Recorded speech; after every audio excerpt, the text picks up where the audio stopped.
Placement drink. Thank you, baby. Thank you. And welcome everybody to the RaddTitan Chat. I think this is 205. It's the longest running statue chat in existence to this day. And we are joined by EvanTube superstar DT, who is joining us live. He was meant to be on last week, but unfortunately we ran into a few issues on my end, so I couldn't get over here. So I apologize profusely for that. But finally, we managed to get it done. So we're really glad to have him on here. You might have seen recently he's been doing a lot of that. He's been setting the community on fire a little bit. He did the XM Cyclops versus a Sideshow Cyclops and the Hulk transformation video, amongst other things, which were great. They're beautiful videos. As well. So, yeah. So that's what you've seen. There's quite a few, yeah. Yeah, quite a few good ones. So welcome, my brother. Welcome. Thank you for having me. Pleasure being here. Good. Well, we'll ask you again at the end if you feel the same way. Yeah, probably not. This will be the first and only time we have you, but that's fine. We don't do any scripts here, so it's just a nice catch up, and basically we go through the weekly news of what's been happening in the community, all the latest sort of reveals, whether it be customs, whether it be licensed pieces, teasers, and all that sort of business. So, I mean, you're a member of our group anyway, so you know how it works, right? Yep. Good. Okay, so what's been going on now? What's been happening? I'm just going through the comments. Loads of people at the moment. Got someone called Stormy saying BS about 50 times, which is nice. Crunchy fries. That's your lateness, probably. Probably, yeah. No, this was before we were meant to go on anyway. So crunchy fries, Outwave. So yeah, DT. Little DT comments here. DT, EvanTube. There you go. What does even DT stand for? What is that? Daddy. Yeah, it stands for Daddy Tube. Some generic name that we came up with. Do you not have a proper name, bro? What is that? People just call you DT now. Yep, that's what they call me. Jesus. What's up? Titan sounds better, does it? So we were trying to come up with a name for our followers, but we couldn't really come up with a good one. DT. So early. Who else has been watching EvanTube since they were little? That's your son. Yes, your son started the channel, right? Yeah, so I started with him. I had no intention of being on camera at all. But in recent years, it's like he's kind of taken off to this whole gaming thing. So we have a gaming channel. He handles that, and I needed something to talk about. So. Oh, really? Statues. Yeah, because you keep the channel in the family. So you have when I saw in the Cyclops video, you had a whole family coming in. Everyone was talking about the piece, and I thought that was a great way to do it as well. Get everyone involved. Yeah, that would be interesting. Non-collectors involved as well. Yeah, your wife was gold, man. Your wife was absolute gold. She's just like, yeah, this looks cheap. I was a bit like, yeah, that's exactly how it does look. You gotta love that kind of honesty, man. It reminds me of my wife so much. Yeah, they're honest. They're an honest bunch. So it's always nice to get me. Where do you do all that sort of filming? Do you go into the studio to do all that? To go all together? Yeah, we have this. I guess a room in our house that people have used it as a gym or a theater room, but I turned it into a studio. It houses half of my collection, but one wall we kind of reserve for the backdrop of that, and then we do all the shooting in there. It's fantastically professional looking video. Really, really nice. No, thanks.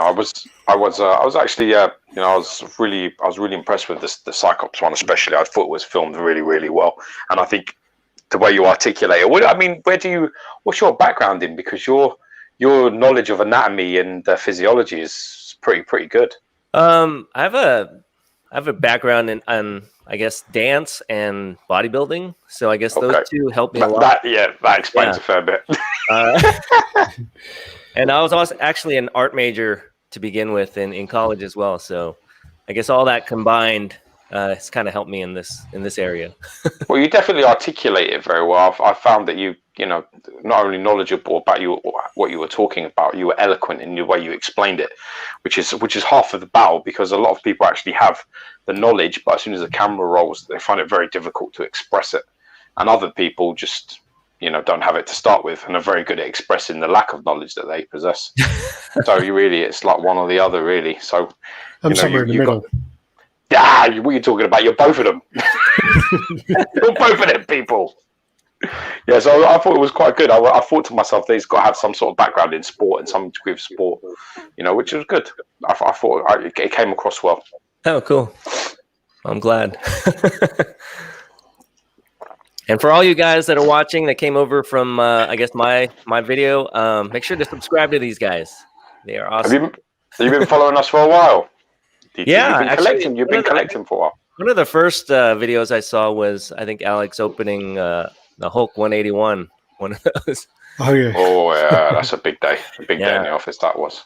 That was a big day. We'll get on to that anyway because I wanted to ask you about your collection, but okay. I'm not ready to be embarrassed yet, so we'll keep that till later on because I've heard you've got quite a collection. Because every time you do a review, you pull out the first appearance anyway. So yeah, we'll get on to that later on. Though, but that's just rubbing it in. That is, bro. It's just seriously rubbing it in. Let's talk about. I don't know. I'll just go through the comments. It's pretty wicked. The thumbnail looks awesome. Talk about your Wolverine one, I think. Good. Can you notice one character? I don't know, that is good. DT's Geek Show is pretty wicked. How do you keep up with all these numbers, man? I mean, we find it quite hard when we're with our numbers. But how in God's name do you keep up with this? It's just it takes up all my time. We have 6 channels. Yeah, we've been at this for 9 years. So you have 6 channels. Yeah, we have 6 channels. We have the main channel, which we started first, the EvanTubeHD, and then we have like a family vlog type channel where we just do like whatever. My daughter has a channel. I started a music channel a couple years ago. I don't really get on that thing much. And then what's that like? Do you play or something? Or I'm a singer. You can sing. Yeah. So prior to, I guess, this YouTube thing, I was a theater performer. So wow. 10 Broadway type stuff. Wait a minute. Don't just drop Broadway into a conversation and pause it like it was like, I went to Tesco's or I went to Walmart, bought a sandwich. I don't know how much you guys want to talk about that. No, I do. Yeah, definitely. I'm very interested in that. You actually been on Broadway? Yeah, not on Broadway, but I've been like in touring productions. That's amazing, bro. Yeah. What did you do? What sort of shows? I did like all the classical, like musical theater stuff. So Les Mis and all that. Yeah, like Les Mis, Phantom, that kind of thing. Oh my God, my wife will love you. Well, you can check out the other channel. Maybe have her check out that channel. It's called definitely. PT Sings. do you and you still do it? Yeah, you still crack on there and get going. Yeah, it's been hard during this whole like quarantine thing because I kind of like it when it's quiet around the house, but these days like everyone's home and it's hard to like get a quiet studio going. But that's amazing, man. I didn't realize you had so many channels going. So what other ones do you have? And then my son has the gaming channel. That's like his primary focus these days. But is he good? He's entertaining, I guess. But the thing is, I'm terrified about going online. I mean, I have, I game a bit, but I'm stupid enough to convince myself I'm not bad until I go online, and then I realize I'm really out of my depth. So I get terrified about going back on there again.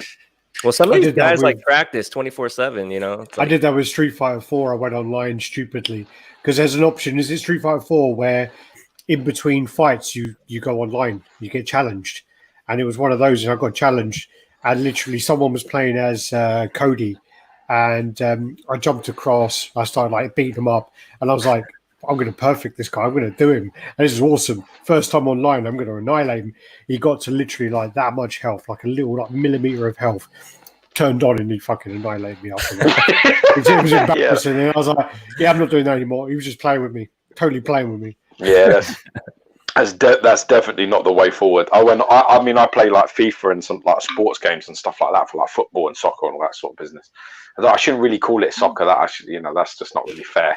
But regardless, because you're probably familiar with it that way. So yeah, I got absolutely murdered on there, and I was just like, I'm sure that I was playing against a 6-year-old kid or something who just absolutely just had a lot of fun abusing me. So yeah, never again, man. I'll just stick to my little fantasy world where I think in my own house, yeah, I'm pretty good at this game, and I'll stick with that. Yeah, I tried playing Mario Kart, online with man. some of these people, but I think they have some kind of like cheat code or something where they have like superpowers. My dad was actually playing Modern Warfare for a while, and he was actually he got quite good at it. But then they started doing all the cheats where they could jump like all the way in the air and stuff like that. And then he started going well mad. He's quite an angry gamer actually, George. You wouldn't believe it. Like you. Yeah, I can't play games that much anymore. Last time I threw my control pad quite badly, and yeah. Yeah, I saw your boy was on the channel the other day, and he was basically going through his old videos. That's a pretty good quarantine video way to go. Yeah, You've sort of been using that. That was clever. Yeah, for a while we were doing a lot of like toy type reviews, but he's almost 15 now, so he's kind of playing with the other ideas of what he wants to do. So. And with YouTube getting really strict on that sort of thing, they're all funny with that now, haven't they? With that, what have they done with that now? That was like a big thing during the beginning of the year with that COPPA stuff, and how they were basically you have to designate your videos as being for kids or for not. They disable the comments and do other things, so it doesn't pay to be a kid's creator these days. Oh, that's sad, man. Especially after putting so much work into the channel, I guess you've had to adapt a little bit. Yeah, it just came around at a time where he's 15 now anyway, so he kind of wanted to get out of that whole kids only stuff. So, I've got a question. So, what camera do you use for your unboxing videos? The camera. Let's see. Well, I don't have it in this room right now. I use a Canon C300 Mark II. It's like a cinema camera. Nice. We're still using our phones. Hey, phones are great these days. Yeah, they're just more sort of. I mean, they're just sort of more mobile. To be honest with you, we find unboxing videos like quite tricky to do these days. They're a little bit more, because we try and keep as much of it interactive as we can, and that's very difficult because you've got to keep on top of the comments and answer questions, and people say, "Can I just see this bit?" And you just check that bit out because this looks a bit strange or whatever. So it's always a little bit, your eye constantly comes off the piece, and when you've paid for it and it's yours, it's a bit like, that's a moment you sort of want to be sort of taking it all in, because once it's up and it's unboxed and it's on the table, that's it. You don't get that back. It never comes back, So how long have you been collecting for?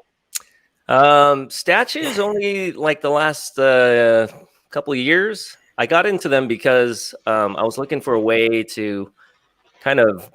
I didn't like displaying my slab books. Just a little paranoid about putting them up, either getting damaged or exposure or whatever.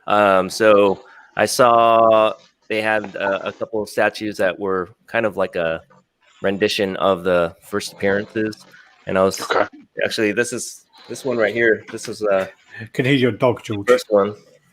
Oh yeah, the Bowen. Yeah. Oh yeah.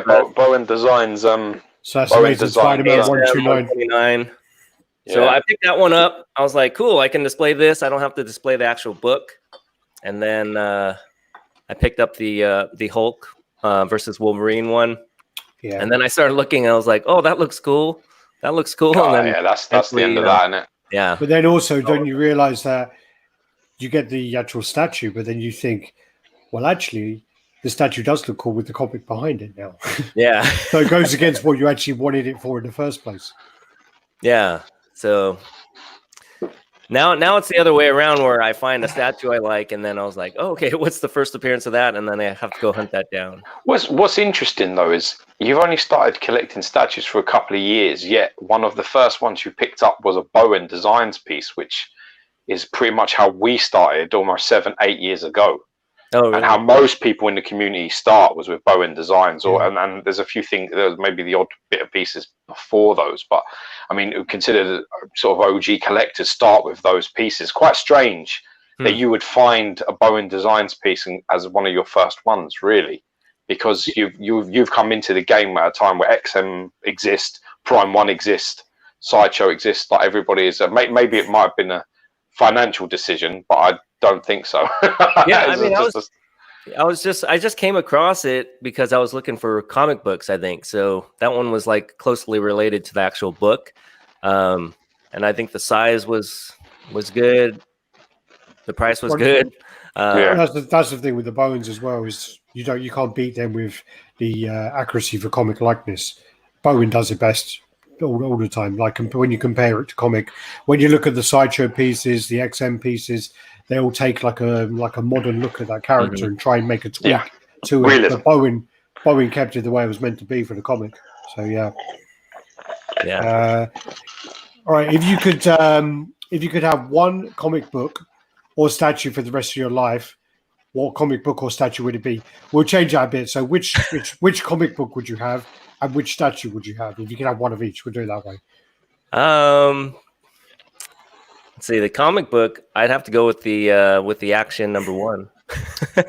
Oh wow! Have you got one of them? I don't.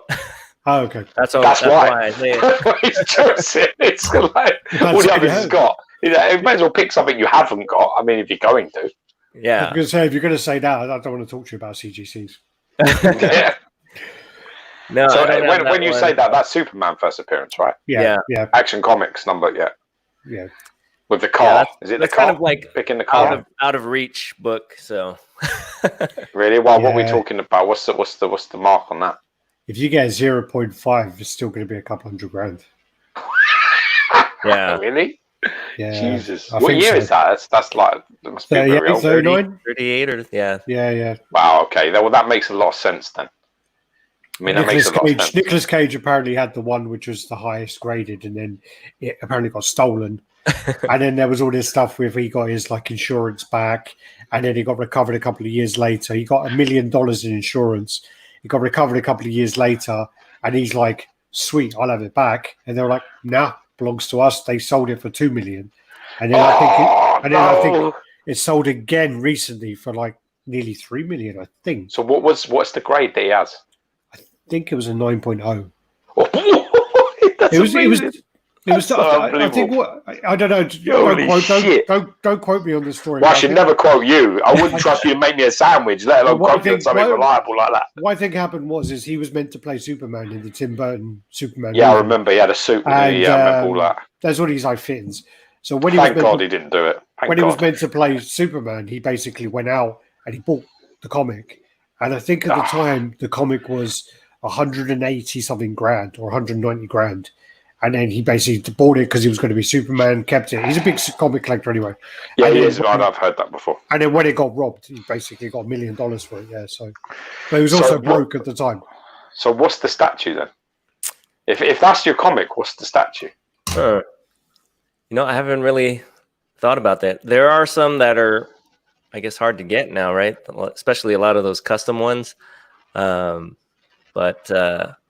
Like this right here, this is like a temporary display, but I have the XM Sentinel versus X-Men. It's supposed to go there. Oh, wow. Yeah. So that's definitely going to be my most expensive piece that I've paid for so far. But bro, you're with people that were the first people to showcase it, so we've seen it in hand a few times. No, it's an absolutely magnificent piece of work. I was told for a real treat. I was told by Ben, if I can make space, I can have one. And I reminded him of that comment. And he don't remember that. He remembers it, he remembered it, but he politely told me to go away. You know. Yeah, that's it. That is an amazing. I mean, although recently at the con, which we should have pictures of today, the Iron Studio stuff looks great. Yeah, the Sentinel Dios, they look. I mean, they look really decent as well. Yeah, I actually ordered all of them, but I think they're all getting canceled just because I don't have the space. I don't need 3 different sizes of X-Men. Yeah. Oh yeah, that is true, isn't it? Because it's not quite the same. So you're keeping the XM ones then? Yeah. So the XM1 I'm keeping, and then I bought a bunch of the Kotobukiya 1/6 scales. I think I have a Diamond Select. Just to kind of put around it in that same scale. Yeah. I wouldn't put it past XM to not make more characters for that dial. I would hope that they would. They're not going to. That's suicide, man. Why not? So, I can say we, yeah, no, they were going to make them, and then it didn't happen, because what happened originally was the characters that were on the Sentinel were designed differently, and then when there was a problem with Fox and Marvel and Disney and all that, where Marvel was trying to sabotage Fox a little bit to try and not, because they wanted to buy the rights back for the movies. So then they said to all the companies, "We're not giving license to make them anyway." So originally it was meant to be like Wolverine on there, Gambit, and whoever else, and then they had to change them to kind of the B-list characters because of that. They originally said they were going to then switch out characters to go on there, and then you would have the own bases for the other ones to put them on. And then Colossus could have come off, and he would have had Nimrod, holding Nimrod up. Yeah, I remember that, ripping him in half. No, I'm just holding his body. And basically then it's all like, there's just not enough interest for it, sadly. So what are your two, Alex, then? Well, one's in my collection. If it's one's in my collection, it would be my first appearance of Wolverine, so the 181, and my statue. It's not hard to get a hold of, but just one of the guy, probably the Guyver piece, probably be that. Oh, okay. Yeah. Okay. What about yourself? Boring, predictable. Probably first appearance of Thanos, which I have. Or I would want a 9.8. Ideally, that's what I'd want. Want a nice 9.8. So not Invincible Iron Man 55. I'm not greedy. I'll take one of them 9.8. That'd be fine. And then probably the XM Studios original Thanos that I've repainted and we've got custom base and got Mistress Death and all that. It's because it's like one of a kind piece. So for me, it'd have to be that. Just because the rest you just can't get that. You can't just go out and buy that. That's the sort of thing, you know. So yeah, it would have to be that. What's the next statue you're going to be reviewing, DT? Let's see. I've shot a few already. I'm really slow at the editing stuff. So me too. Welcome to my world. You've been told to get Studio Thanos bust that I shot recently. So I'm hoping that gets out somewhat soon. I involved the family in that one too. So cool. So is that the mini Sideshow one, or is that the big one? Queen Studios. That's the big one. Oh, the Queen's one, the life-size one. Yeah. Did they like it? Boy. Yeah. So what I did was I turned off the lights in the room and I brought them into the room blindfolded, and I used the night vision camera and then had them kind of guess what they were going to be looking at. And then I turned the lights on, or I put a flashlight on Thanos and tried to scare him. But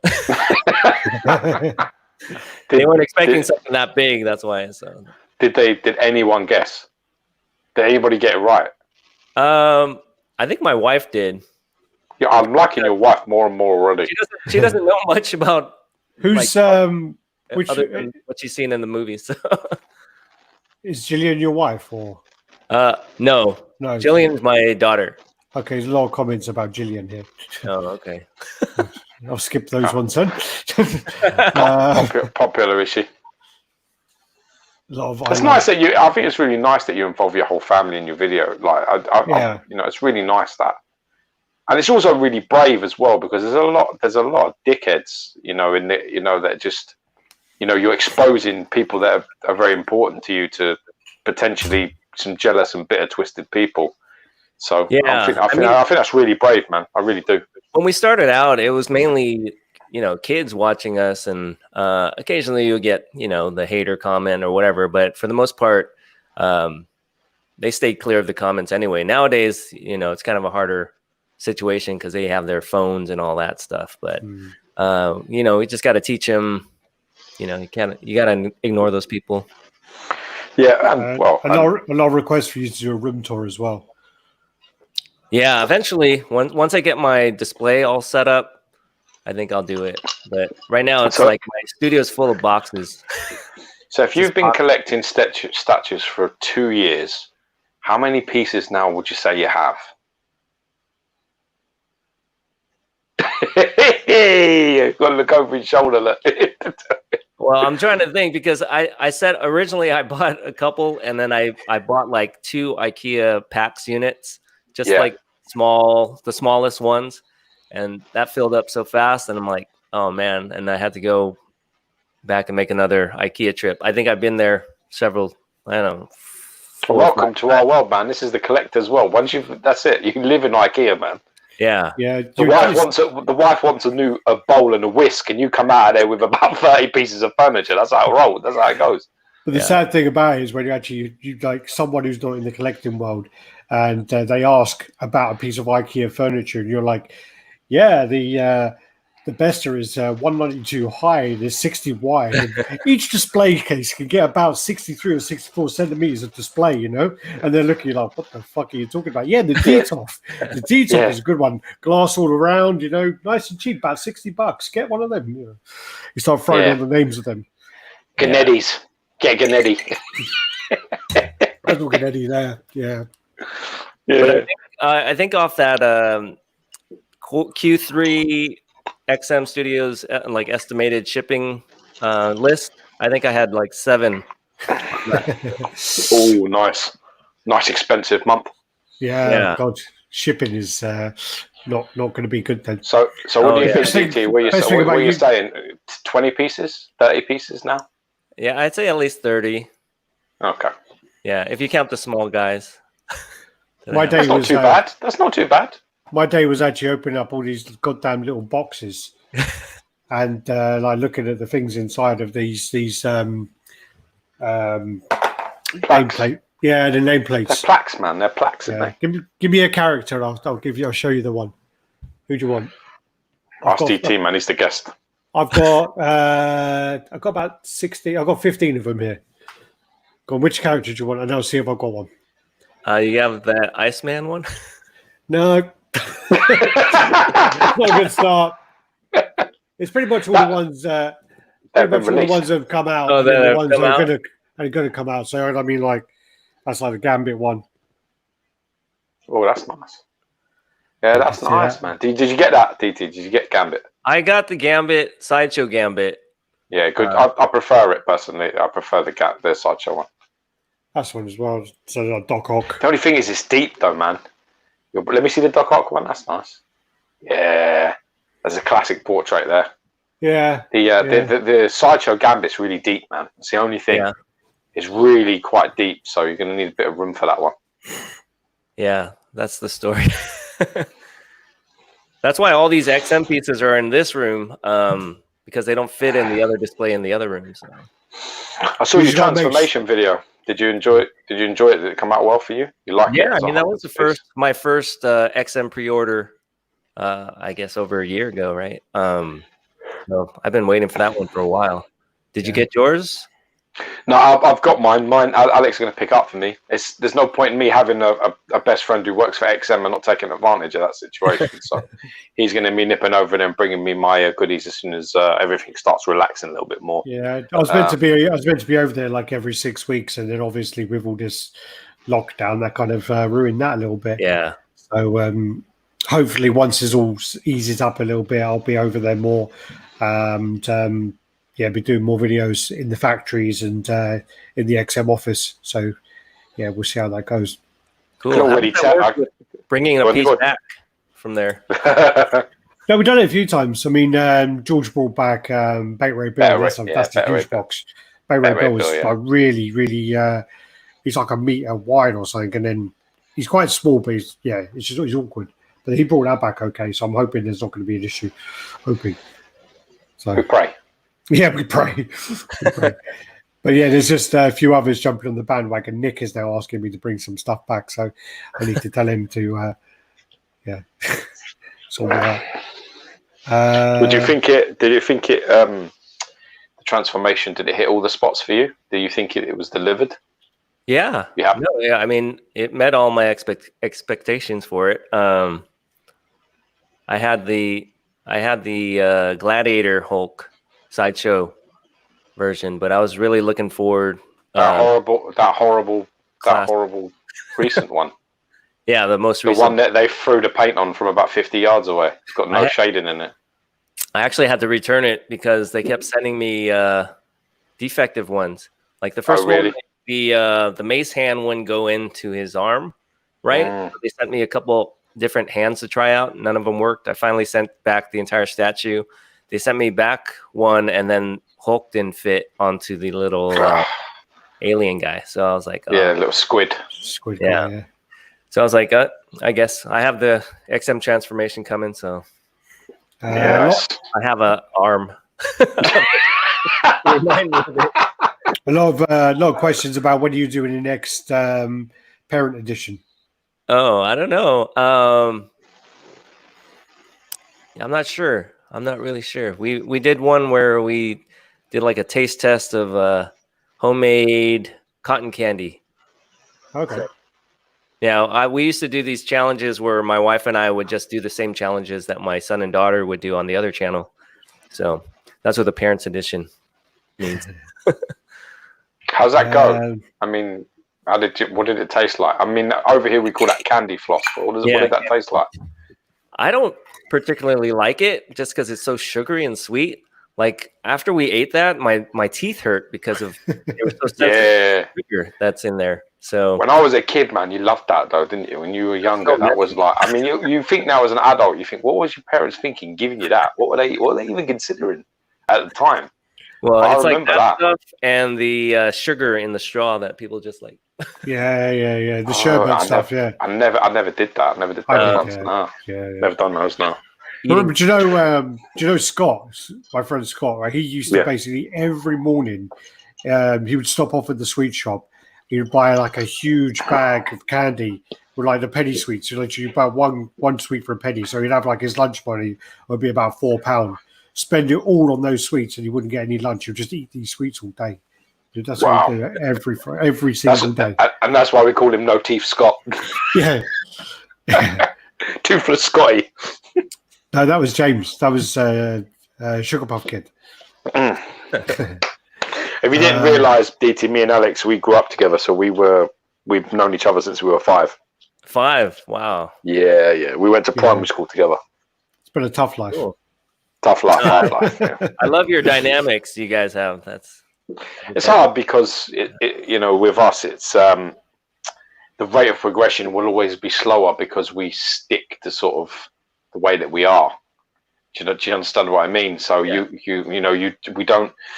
I don't know. I guess the way that other people. So I've got. I guess it's the same thing with you. I mean, you have some like insane numbers, and I guess it's because you touch on so many bases. That there is so many people to sort of watch from all different areas. Whereas we sort of, although we've been advised, you should move into this and you should try more of this.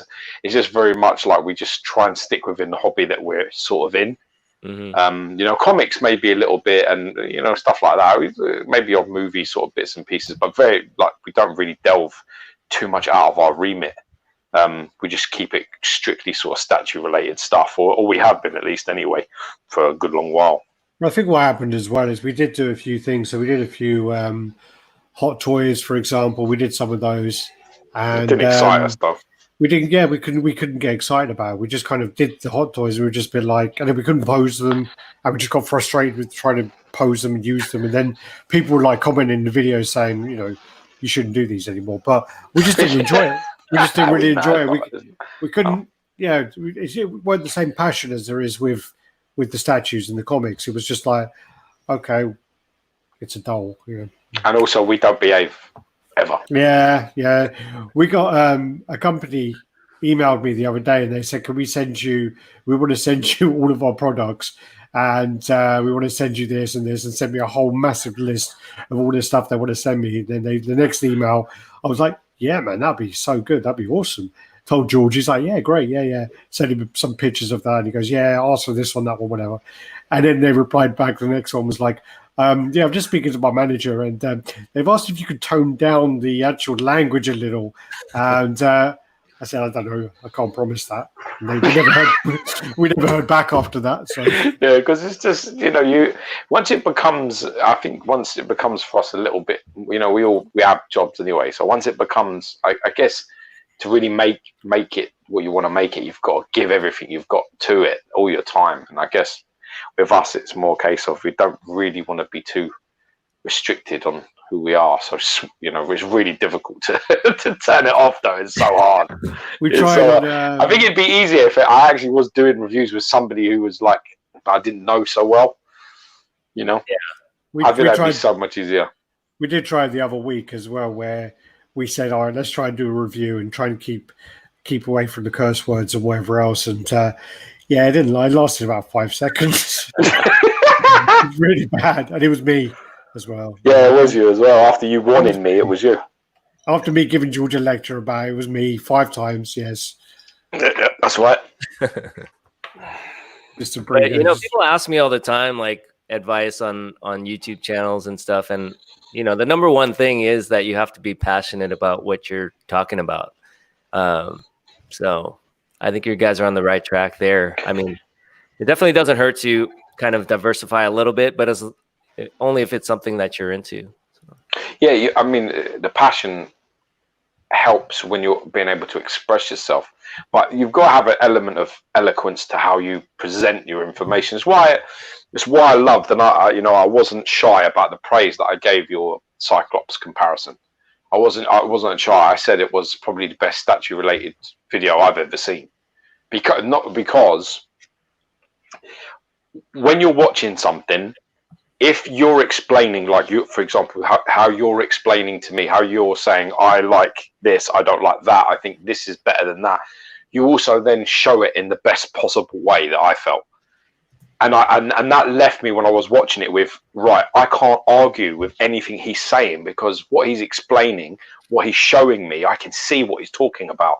And so many times when people will do a video like that and they'll say something and you're looking at it, you're like, I don't see what they're seeing. Do you understand what I mean? Yeah. And it's very much like that. So, you know, it was very well put together, I felt, you know, very clean, very concise with the points. And I just enjoyed it a lot. So I think I was a bit like them with Alex. I was like, we need to get this guy on to the chat, man, because we need to have a chat with this guy.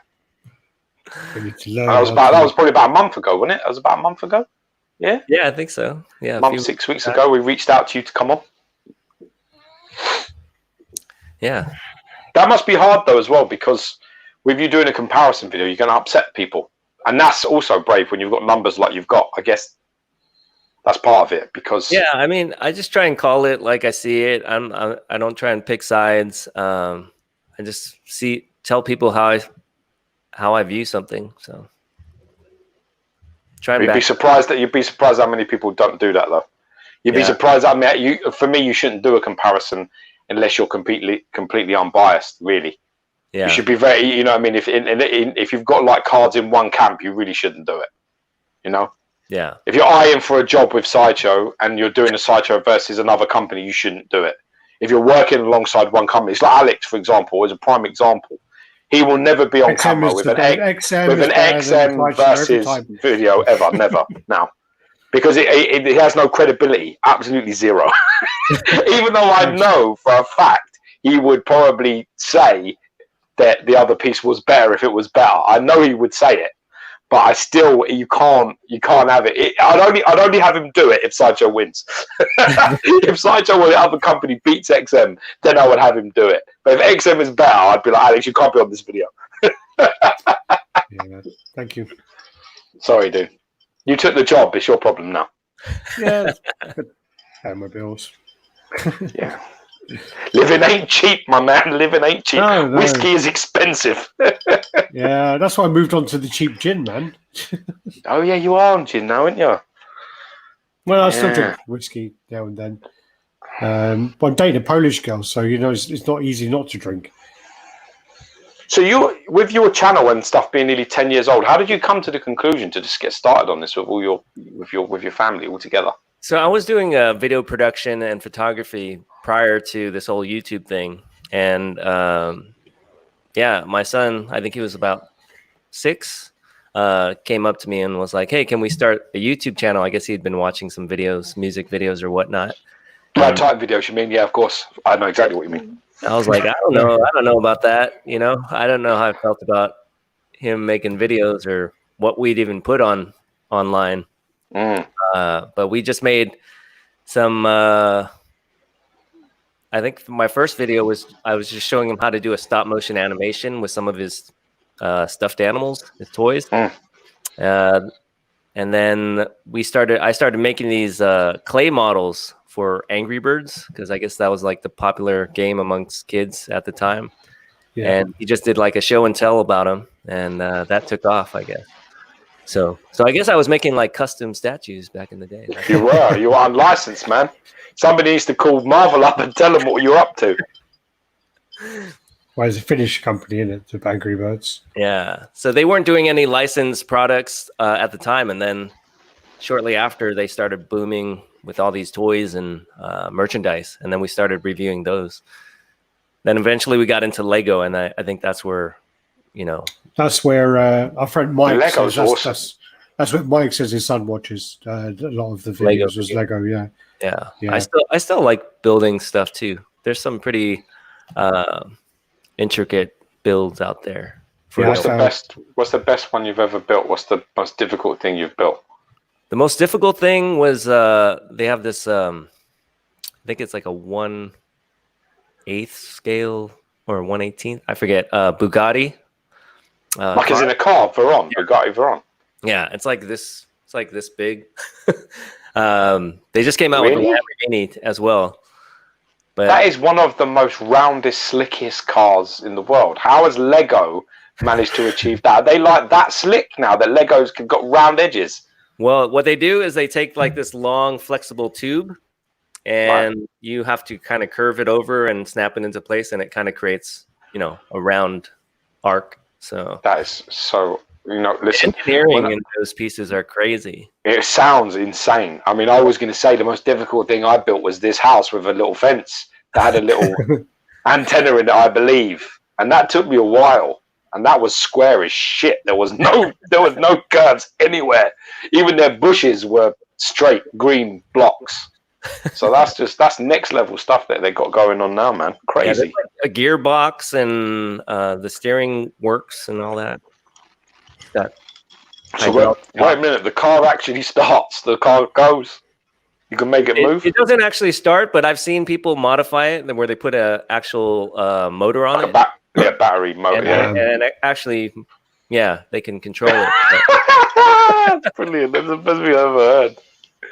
Oh, times have changed. This is good because I've just recently I've got like a son who's just under 2, so this is hopefully my future. I can do this. Yeah, that's the future. I hope so, because you know what? When I was a kid, I loved Lego. I just suck at it. So to be able to learn to try it, that'd be great. Yeah, I suck, man. I was terrible at it. And You've got to be very patient. It's the worst thing to tread on as well. Barefoot, yeah, definitely. Yeah. Trainers, not so much, but definitely barefoot. You don't want to be treading on Lego. That's for sure. Sorry, I'm just sorting out these pictures. This George decided to send me about 300 pictures, and it's been 2 weeks since last on, so unfortunately, there's a lot of news that's gone on. Do you get customs, DT? Do you get any custom pieces? I currently have one that Mr. X got me to get. So that's what started it, and what was it? It's the Curse of the Spawn. I have a video on that. I did see that. That it's very similar to there was a piece a long time ago that it's the one that I think it's McFarlane. I'm sure that McFarlane did a 1/6 very similar version of that. Smaller one. But there was a video, because when I was searching the piece to research it, I saw one Alex had seen at some convention, probably in Asia somewhere. The group actually, I guess, folded and ran off. Yeah, it happens a lot. Yeah, so much. I think they were called Gulf Studios or something. Or North South Studios, Northwest Studios. That sounds familiar. Yeah, that was impressive. And they also had this weird, like, what's those bald cats called?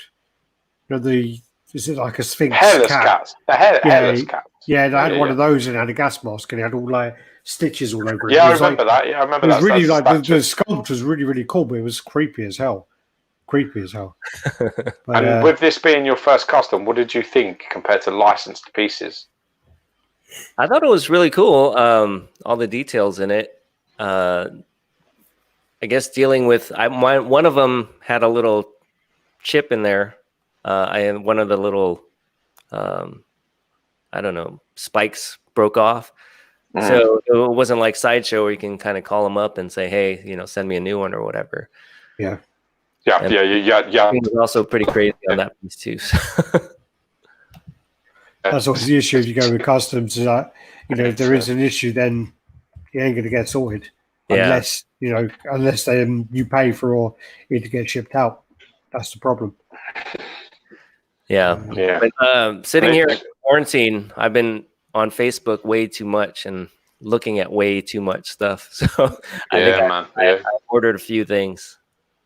Yeah, you got a few coming, have you? Yeah. So. Okay. What's on your list then? What's on my list of customs? Yeah. Let's see. I don't know. Am I supposed to not say the name of people? Now you can say what the fuck you like. It's RaddTitan, man. We're not owned by no company channel. You say whatever you like here. This is free. Other people have got agreements with companies, so they're muted, but we're not. Doesn't work that way. I don't even remember some of the actual companies that they came from, but one of them is a Spider-Man, like a ASM 300 cover. So that's Alpha 3. That is, yeah. Did you go with the 301 or the 300? So is it the black version, or is it because I don't have a symbiote. That's a really unique concept. I like that piece a lot. Yeah, so I wanted that one to go with the. They have some nice pieces. Them. I have the retro. The museum series they did. They did all the different colors, and they sort of stand on top of a rooftop. Mm-hmm. So I have the normal, the classic version coming from them. Cool. They're good. This is good place. I own their Vision, so they're actually quite reliable. Alpha 3. Okay, that's what I've heard, and I think I picked up a few things from ATF. They have some pretty is it ATF 1? Isn't it ATF 1? Yeah. Yeah, man, he's done some crazy concepts. I've seen some great stuff coming out of there. So I haven't gotten anything yet, but I think the Green Goblin I have coming. So I don't remember off the top of my head. So many pieces we go through all the time. That's not bad though. If it's just 2, and then sort of joined together, Spider-Man and a Green Goblin. You've not done badly there, man. I thought you were going to go crazy on me. I thought you'd have like 15 pieces or some nonsense. No, not 15. I think it might be 5 or so.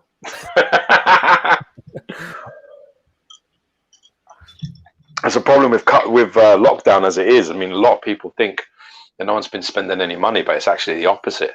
You're just like literally I have to work very hard not to buy something, whereas normally I'm too busy. I've got so much going on, at the minute, with all this going on, you end up a lot more online than you probably should be. You see things, it's like, just pay the deposit. It's fine. And you're like, yes, that's not great. Yeah. Yeah, I'm trying to hold back at the moment. I need to get a few pieces, but I need to get the Sideshow Logan, but trying to hold back on that at the moment and pick up a bit later. See if they do a discount on like free shipping over this con period or something. You're in the same state, aren't you, as Sideshow? Yeah, on the West Coast. Does that mean you can just pop into their office? I'm still several hundred miles away, but I don't think you can even pick things up. I've heard, even from the people that live right next door, they still have to pay for shipping. So I'm pretty sure that it's because it does it even come from Sideshow, does it? Well, I know it goes through like a warehouse in California, so I'm sure. Yeah, I don't think it comes directly from China factory. I'm not. I could be wrong though. They'll be in a warehouse because they get all the container shipped over because it's cheaper in a container, isn't it? Yeah, and then it'll be probably just had a brief check and off out the door. Yeah, I think that's the case with the Sabretooth. It had made it into the States, but it was being held at the port for like a month or so. The Martin Canal. Yeah. Sabretooth. Have you got it? Yeah. What was the one? I like it from certain angles. I only like it from put up high. Yeah. I'm not a fan of it in any other position. I actually bought it just because it is up high. That's the main reason I have it. Very nice though, very nice sculpt details on that. But Martin Canal's my favorite sculptor. So, Yeah, he's awesome. Yeah. So I'm just catching up. So then let's go on to the CGC stuff then. Don't hurt me if you're gonna. For Christ's sake. Basically I just won a copy of Amazing Spider-Man #1, so that was quite a good thing recently. I saw that. That's awesome. So I'm quite happy about that. It looks basically the copy looks like someone's wiped their ass on it. It looks like it's a 0.5. It's been held together with sellotape, and yeah, it's in quite a bad way. But you know, it's something I wanted to get. I wanted a raffle, so I'm quite happy about that. But what's some of the CGCs you've got there? So I have an ASM 1. I think mine is 5.0. Nice. Stanley, I think, signed that one. So that's a gold label. Yeah, yellow label. Nice. I got a bunch of stuff signed as a kid, but all that's like no one wants that anymore because it's all green label stuff. If you get it, green label. Yeah, it's horrible, that, isn't it? That, I mean, that's kind of. It's kind of a bit of a scam, really. It's like money for it really is. Really, it's money for old rope, in it. Let's be fair. I sent a comment if he is at a certain con, and it's signed at that con, realistically, it should be accepted that he signed it.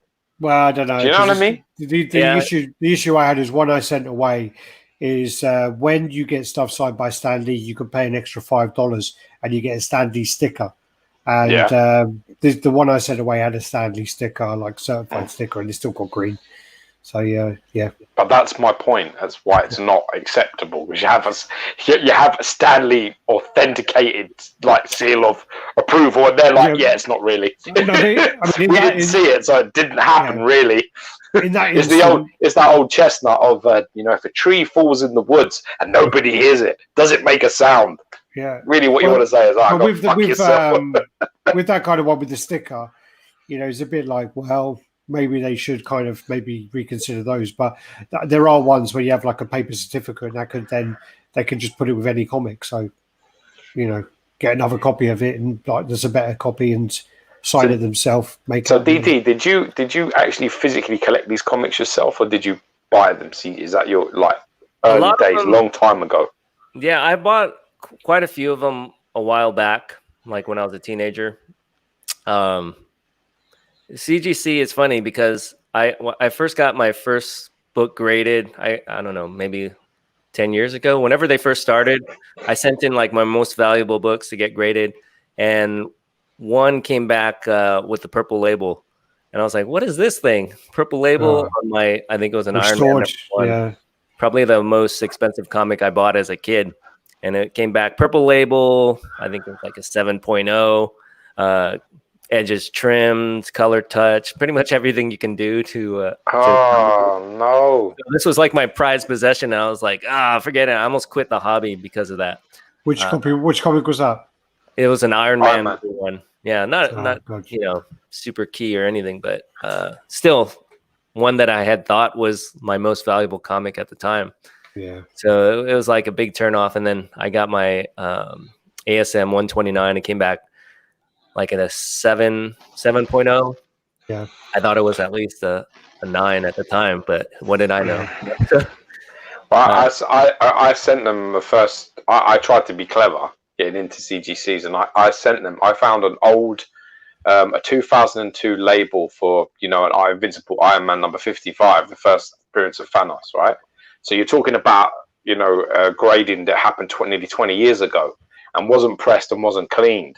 So I had it pressed and cleaned by CGC and regraded, and they sent it back to me at 7.5. Yeah. And I was like, what's this? They're like, yeah, we burnt it. We're really sorry. We put it under the press for too long or some nonsense and burnt something, and they said we did this and caused cockling. And I was like, when Alex told me on the phone, I thought it was a wind-up. I thought it was a joke. I thought he was filming me to lose my shit. Yeah, so I was just like, my prize books. I mostly collect modern stuff. I have a few like first appearances, but nothing's crazy. And I was just like, he's winding me up. And I was like, nah, he's joking. And then when he's like, no, dude, I swear to God, I'm serious. So do they have insurance for that kind of thing? Or? Well, yeah, you have insurance, but here's the funny part about it. Here's the scamming part, which if you have the kind of brain that I have, you always think semi-laterally. So what happened is they said, I was like, well, I want to be refunded for the full value of the book. It cost me £900, so give me £900 and then you can keep the comics and I want it back. And they said to me, oh no, you have to send it back to us and you have to give us the opportunity to fix it before we claim on our insurance. So I said to Alex, they're just going to take it out of the 7.5 and chuck it in at 8.5 thing and send it back to me. Who in their right mind is going to just give me £1,000 when you can just stick it in another case? I mean, come on. So, and that's amazing. Oh, heavens be. They cleaned it and pressed it again and it came back at 8.5. Can you believe that? Absolute scam, honest to God. And when I saw the book, it was just like there was a faint crease on the back that I thought the press would have got rid of as well. So it was actually a really clean book. So I expected at least a 9, maybe a 9.2, at least I expected from looking at the book. Because I've got like comics that are like 9.2, 9.4 that don't look as good as that comic. So I was hopeful that it would be a good grade. So I still think I've been screwed. Even 8.5, I still think that was a comic that had a potential to be near mint comic, which is just a bit gutting, really. But these things happen. But it made me reevaluate that idea because I know that CGC people, like proper collectors, they get them old label books and then have them redone and touched up and cleaned and then regraded, and it just really put me off ever trying to do that again. I thought I was being clever, but I just feel stupid now. I feel absolutely. I've definitely got a big D on my head and sitting in the corner and told not to talk to anyone. That's how I feel. Yeah. Oh well. I've been pressing my own books lately. Sorry, and the whole time of this, I was stuck in the middle, which was fun. I just want to add that. What were you saying, DT? What was that? Oh, I was saying I'm pressing my own books lately just because I want to minimize the amount of time they're in other people's hands. So I got to. We got a guy nearby us who does a really good job. Actually, there's a guy called James Gower who's he's in England, so don't help him. I would have used him. Hands up, I would have used him. I was told to use him, but because the grade was 8.5. And because it was CGC graded, I thought it's best to send it to CGC rather than take a risk outside of CGC where he cracks the case and does it. How can I go back and say, well, hold on a minute, you graded it before? And it was a bit like that. That was my decision. But I really should have used him, to be honest, because they did damage it. So I didn't believe for 1 minute that CGC would actually damage a copy. I mean, they're meant to be the standard. So I'm very surprised by that. Very surprised indeed. Yeah.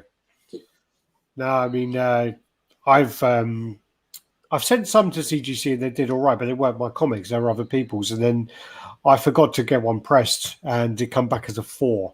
So I'm going to crack that, get that pressed, and then send that off and see whether James does a good job on that. That's an Amazing Spider-Man number 300, which when that come back as a 4, I was well pissed. Yeah. Yeah, it just depends on who you get grading your books, I think. Yeah, definitely. And if they've been late, it's a big part of it. That was the other thing as well. So I went to the cinema to see Venom in New York.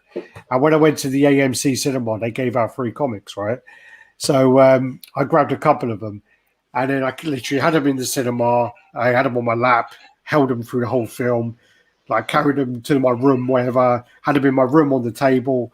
Got home, I had them in my case, got home, had the two of them, looking them over, and I'm like, all right, I'm going to give one to George, I'm going to keep one. All right, I'm looking them over, and I'm like, all right, that's got like a slight crease there, that one's there. All right, this one looks mint. Kept that one, gave that one to George. Both of them graded, right? And mine come back a 9.2, and he got a 9.8. And I was just like, fuck. But you know what's good? You know the truth of it, DT, right? When he gives me something, even I know in private before he gives it to me, if there's two of them, I know he's checked it top to bottom, right? Even before he hands it to me, he looks at it again to make sure, is this the shit one? Is this the shit one? Yeah, that's the shit one. Take the shit one. I think I fucked up and gave you that. You gave me the mint one by mistake. Yeah. I've been hit in the head too many times, man. No, you just know, like you're about to receive it. You have your hand out, and then he takes it back, and he's like, "Wait, 1 minute." And he's like, "Well, oh, yeah, all right, yeah, you can have that one." And you just know, you're just like looking at it, like, "What is on this? What's happened to this?" Have you ever met TT Games?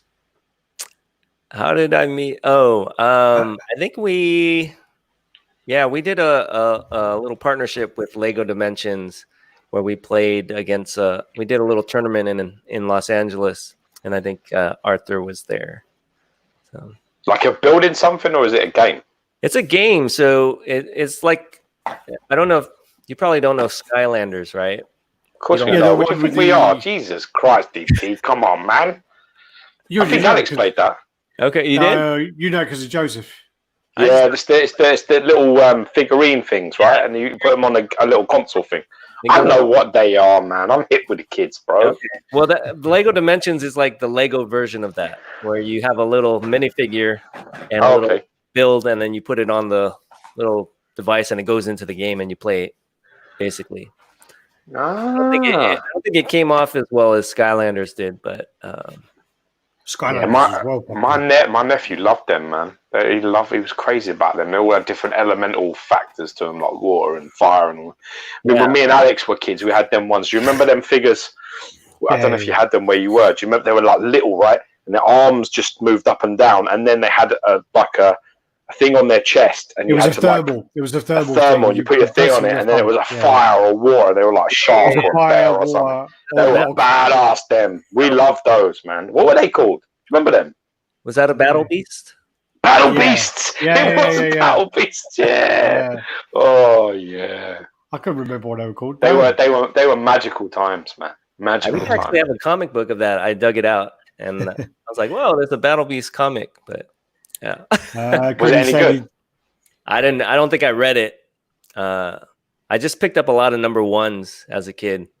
Yeah, we did that. Not a bad idea. All the foil covers, all the holograms, all that stuff. I got boxes of them in my other room, and I'm waiting for the day they're going to be worth £1 million each. Because that's what we said to each other. That's what we told each other. Yeah. On the train ride home from Camden Town, from where we lived, was like an hour and a half. Like an hour and a half. So you'd sit there looking at your cover going, yeah, man, this is going to be worth £1 million one day. This foil green Spider-Man, number 474. Actually, the foil one was number 100, I think, wasn't it? Maybe Spider-Man 100, the armor Spider-Man, possibly. Yeah, the green one, yeah. You just stupid boy. That's funny, when we started collecting comics, it was through the mass over printing stage, so we could have been in a worse place. Yeah. Nothing was worth anything. No, nothing. Well, I don't know if you guys saw my Spider-Man video. I think I did like a little overview of 3 statues, and then I pulled out the 200 copies of Spider-Man '1 that I bought in 19. The McFarlane one. Yeah, the McFarlane. Oh yeah, I saw I got a picture of that. Yeah. You got all the black ones in front of it as well. Yeah, so I was like, oh, okay, this is my future right here. This is my college fun.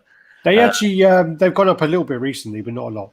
Yeah, they went up literally in the last year. They went up a little bit. Okay, well, I figured as long as I bought it under cover price, I could always probably sell it for cover price if I had to. Yeah. So I kept those for 30 years. Or what you could have done as well is McFarlane was doing the in-house signing. Just send like 20 of them to McFarlane, and because you're in America, you can pre-screen them all. So you can only get, like, say, I only want 9/8, and they'll just grade the 9/8. You could have done that. Crazy. You fucked up there, DT, bro. You did. You had your chance there. You gave how many? 3 of them. I just did 3 out of 200. You're a generous guy. You got 200 copies.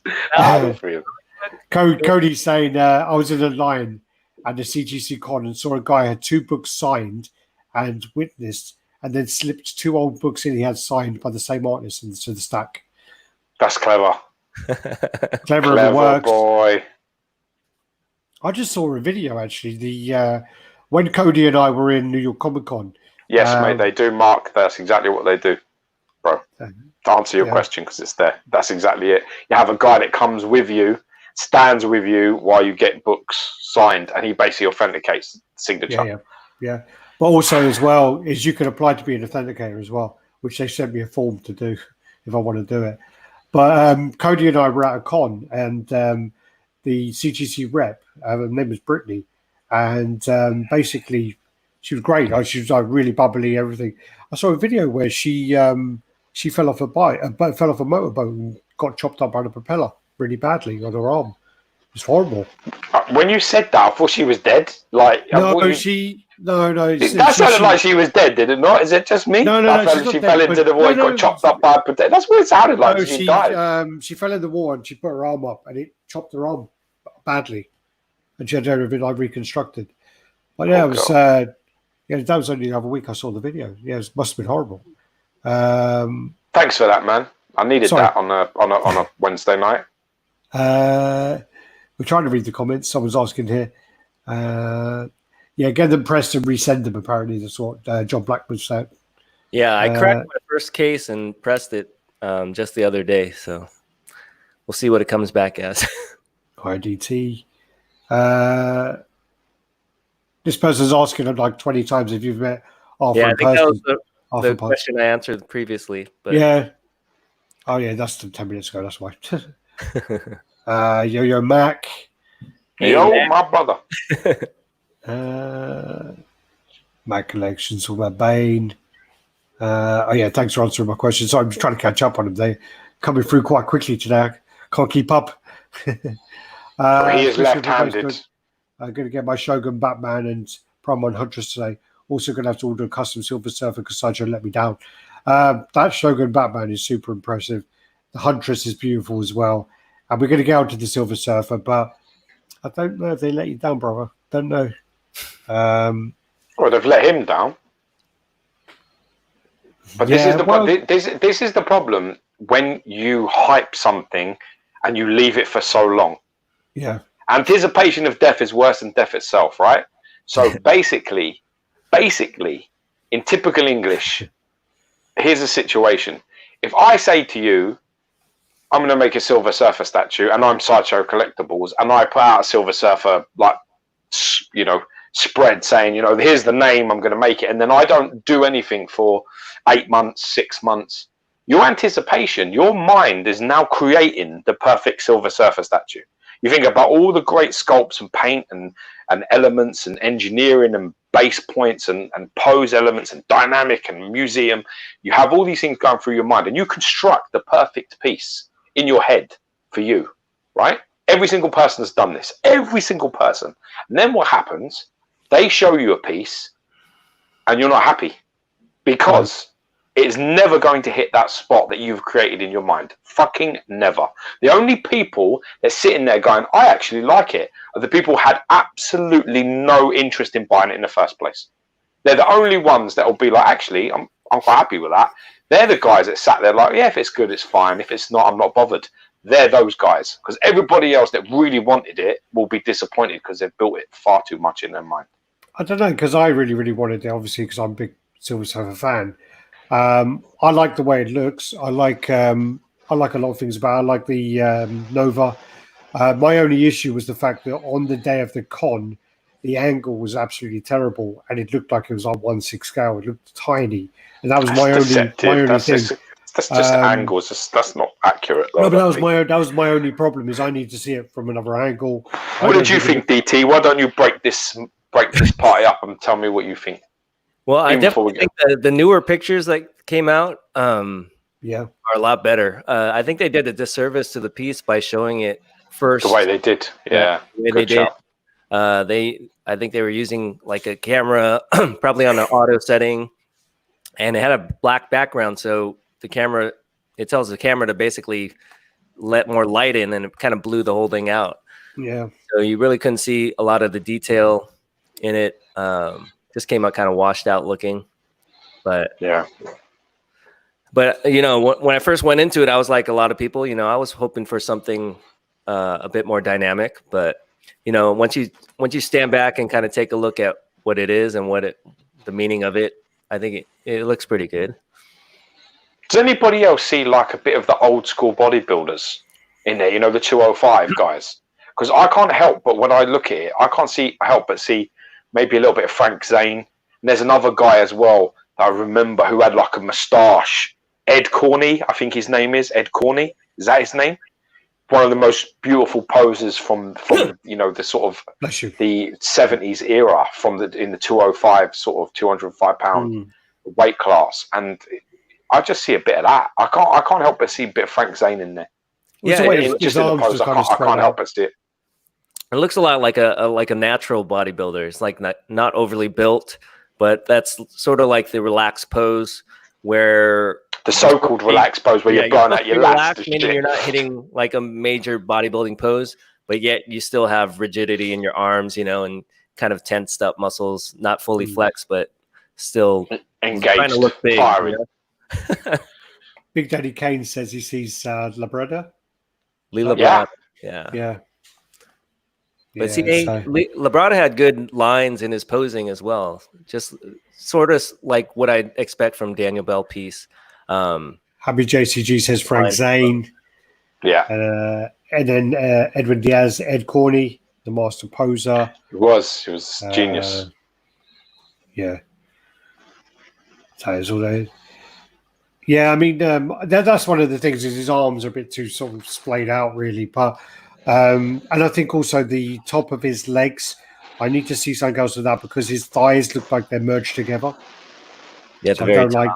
Yeah, I don't like that. I've been sent a picture here by somebody, and they're actually showing me a picture of Frank Zane's tricep and the Silver Surfer tricep, and it's almost identical. They're saying it's definitely reference. Yeah, definitely reference. Yeah, definitely. Could be. Why not? I mean, they use. I've seen. I know what it was. Jerry Macaluso, when you used to see all around like the board behind where he was sculpting stuff, you'd see all his reference art. It was always bodybuilders. Yates back. I saw Yates's back on there once. I think it was for Shah Khan. The pose, the one he made recently. He's got the he's got the hammer. He's got the hammer and he's sort of like holding it down by his side, and his lats are pushed up like that, like crazy. I know the picture you're talking about, but I'm trying to think if it was him. I'm sure it was him. If it was Batch you're going with, you need to go with that, man. Jesus. Do you know where it might have been? It might have been that guy you ordered and cancelled. The guy who's kind of like that with the heart. No, it wasn't. I remember it was Shah Khan. Yeah, because I wanted that Shah Khan because I thought it was Dorian Yates' back. Like, yeah. And Happy JCG saying that's his picture. My man. It just comes up as James. So, I'll take your word for it, bro. Manuel Dunn's back in saying it's a perfect stance for a double Dutch rudder. We had to Google that last time. What was it? I can't even remember what it was now. I can't remember it. It's where you bad. It's where you hold each other's arms, you grab their arms and wank off the other person. Yeah. We had to Google it last time. Yeah. DT, welcome, bro. I bet you didn't get this shit. It's always saying, man, you're in the deep end here, bro. I didn't want to go back to the surfer. I mean, we do have a load of pictures of it, but I like it. Yeah, from the pictures they released, I do like it. I like it. They threw on the market label. I don't know. They did just throw that in when they want to put in a bit more money. Well, they must have. Well, I don't think so because I don't think $630 is a bad price at all. Well, I don't think that's a bad price. I've got to be honest. I don't. What do you think? Yeah, no, I like the price. Especially a lot of people are comparing it to those customs that are, at least twice, $2,000, 4 or 5 times as much. So. Listen, I think Max is better. Don't get me wrong. I think Max is probably the best custom surfer out there. That's the one that has the sort of wisp, has the sort of wispy, glow in the dark sort of base elements, and it's really dynamic and he's low down. My favorite one was the one that never got made. Was the one that fucked off with all the money and stuff. But it was the one from In Thy Name. Yeah, that was my favorite one. The Michael Turner art. I love that one. I wish I got made. I know Manny was on that as well. See, everyone talks about I can't remember who it is. Is it Franco Calissimo one? Where he's coming out of the wormhole and it's like a meter long, but he's too thin. He's far too thin. He's like looks like a stick. He just doesn't. Well, Franco did. Franco did it's a about nice 4. statue. It's a nice statue, but you know the surface built. I mean, Stanley built him off a swimmer. Yeah, that's what he's meant to be like. He's meant to be built like a swimmer. So you have the thick lats, the long lats, but thickness across it. You know, Surfer is athletic, but he's muscular. He's not fit. He's not thin like that. You know, the physique on that is not accurate. It's as accurate as the comic kit is.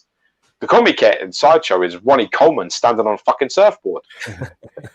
Giovanni saying he loves your content. There you go. Don't blame him. Thank you, apparently, Survival Comics is saying it's Daniel Bell's worst statue. Most disappointing considering his sculpts are usually dynamic and what he's known for. I think some of his customs are worse, and I think I think his Flash is worse than that. Oh yeah, Flash. You got Flash in DT. You like it? I think it's pretty cool. What happened? What's going on with the Mr. Fantastic arms, bro? Yeah, well, I tried to explain that in my video. Like, a lot of it has to do with how his body is kind of a little bit contorted, not quite realistic, I guess. But yeah, it definitely has its exaggeration. Like a sweet. Dude, that fucking Flash can slap you from next door. he can literally knock on your door and slap you around the face for being too loud from being in his bedroom. Fucking giant-handed motherfucker. There's massive fucking hands on him. Like, you know, I want them ones. His hands are a little big, but he can stand. He can stand up. Yeah, you said that in the review. I remember. Yeah, he can stand up straight and fucking scratch his toes when they're still on the floor. You know. I mean, I think actually, like, there's a lot of elements of it that are nice. I just can't get past them arms, man. I can't get past them arms.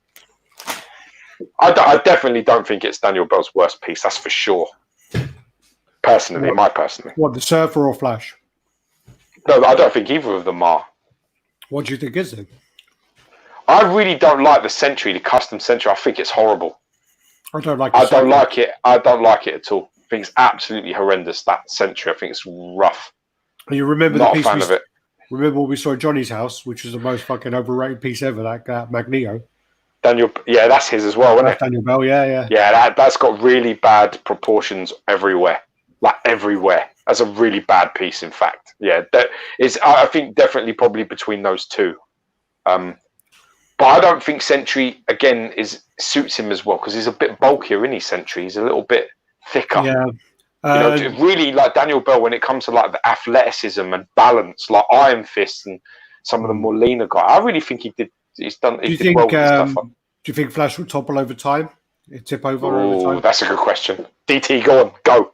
Yeah, it depends on what's inside. I mean, I can't see what they used in there. But is it heavy or?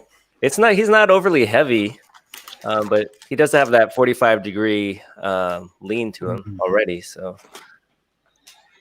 When you put it into the base, has it got a bit of that in it? No, it's or is it like bang? Like, I had to like push that thing down in order to get it in place. Like, it's snug. The piece on his foot is pretty thick. So don't give that to George to do. He's well crap at putting the pegs in. I'm just nervous, especially if it's not mine. I never struggle to get my own pegs in. It's always other people's stuff because we review other people's stuff. So when you're doing that, you've got to be very careful. I don't want to, because sometimes if you put them in at funny angle and not quite right, you can mess the whole thing up, man. You can cause a lot of problems. With hindsight, looking back at Gary's Wolverine one, I was like, wow, did I really do that, man? I was well fucking rough with that. I even got the pliers out. I got the pliers out because it was bent. It was a bent. It wouldn't go in properly. It wouldn't go in at all, the peg. So I got the pliers, and I'm like, "Yeah, Gary, it's be all right. Just give me the pliers." I'm like, "I go fucking yank it out. Just hold that." Oh, there we go. And I was like, thinking back, I'm like, "Fuck, man," because you saw people where their legs were snapping off and everything. Snapped off. Yeah, what's his name? Bart. His one. He put it in the base, and he tried to take it out, and the leg came off. And I'm like, shit, man, I'm quite lucky. But luckily, at that time, we were quite like, we were on Sideshow's good book, so they would have helped us out, I think. Yeah. The good old days. The good old days. Good old days. The good old days. What was that question? There's another one. Someone keeps asking about if you're ever going to get any Street Fighter pieces. They look good. That was the shittest polite answer ever, DT. Say the truth, but if you don't like them, just say it, man. It's fine. My problem is getting into these different lines, and it's been dangerous. I was planning on not getting any DC pieces, but what happened? The people demanded them. So I wish I had sub numbers that I could actually blame buying statues on to my family. That would be priceless. You know what? The people want it. That's what they want. Go give the people what they want. Yeah. Go get it. Go keep the people happy. They put the roof over our heads. Dude. Yeah. In fairness, I think I've got only 4 DC pieces. I've got 2. Well, once I got the Shogun Batman, now I'm like all in on that. Now I have to go find that line's crazy. That's a beautiful line. That Shogun. The whole line. Impressive, yeah.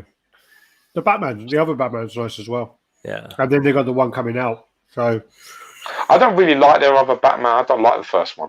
I'm not a big fan of that. I really think the Shogun looks great. I'm not a big fan of the first one. Apparently, what's his name? Ben Affleck's PA or assistant or whatever contacted XM and requested one for Ben Affleck. The Shogun? No, the original one, the first one, the Samurai. He aimed a bit low. He should have gone in with the Shogun. Well, it was before that one, yeah. I want to see. I haven't seen it yet, but I want to see like a Mr. Freeze or something like that. That's really what I want to see. Yeah, that'd be great. They don't trust me with anything because they know I've got a big mouth. Yeah, rightly so. Yeah. I let something slip the other week. I can't remember what it was now, but I got told off for it. Got to give the people what they want, Al. Yeah. They want the information, man. They want the behind-scenes information. You've got to give it to them, bro. Oh, you're in trouble now, DT. If you got that and you liked it, bro, that's you screwed. I mean, I'm a big Street Fighter fan from growing up, so those pieces look cool. So who's your favorite character? Probably Street Ryu. Fighter. Oh, God, really? My God.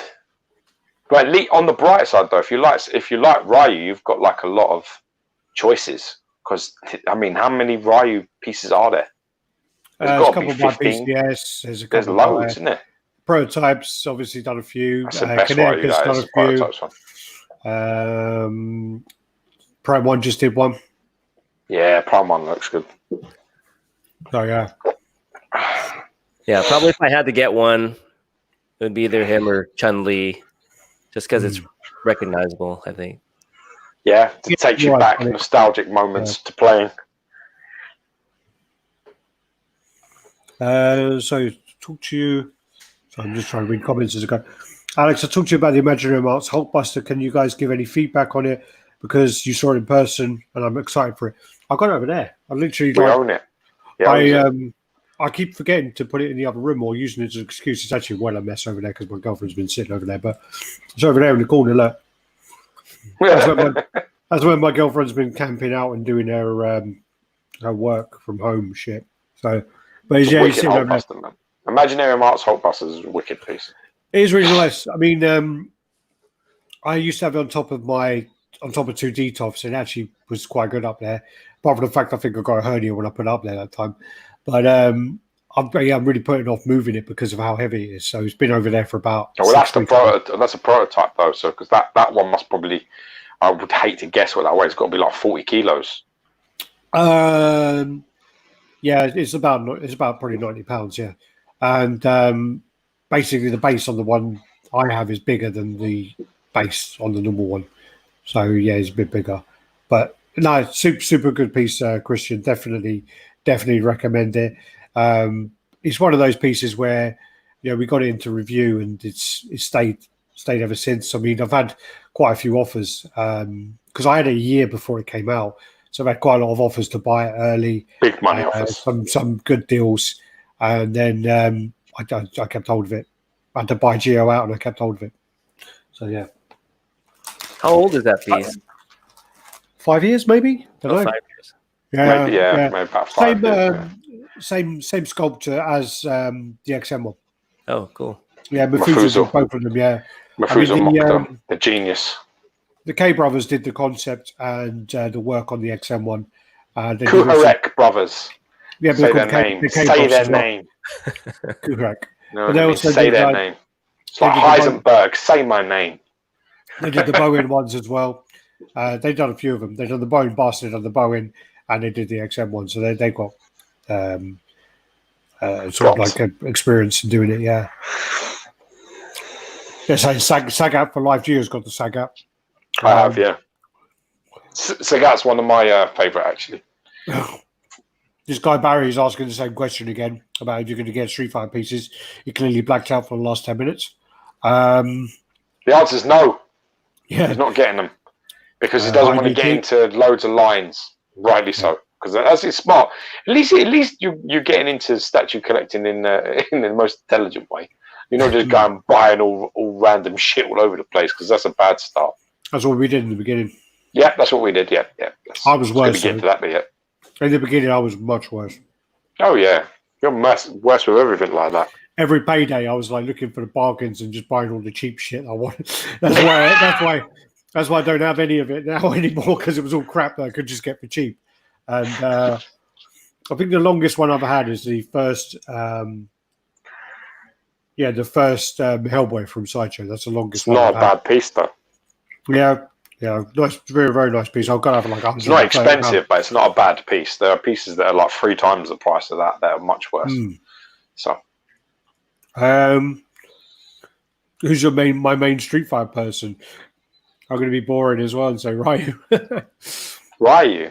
Oh my god. Yeah, Ryu or Akuma. You know, Akuma's got a little bit of dark element. I mean, Ken beats them both because he's quicker than them.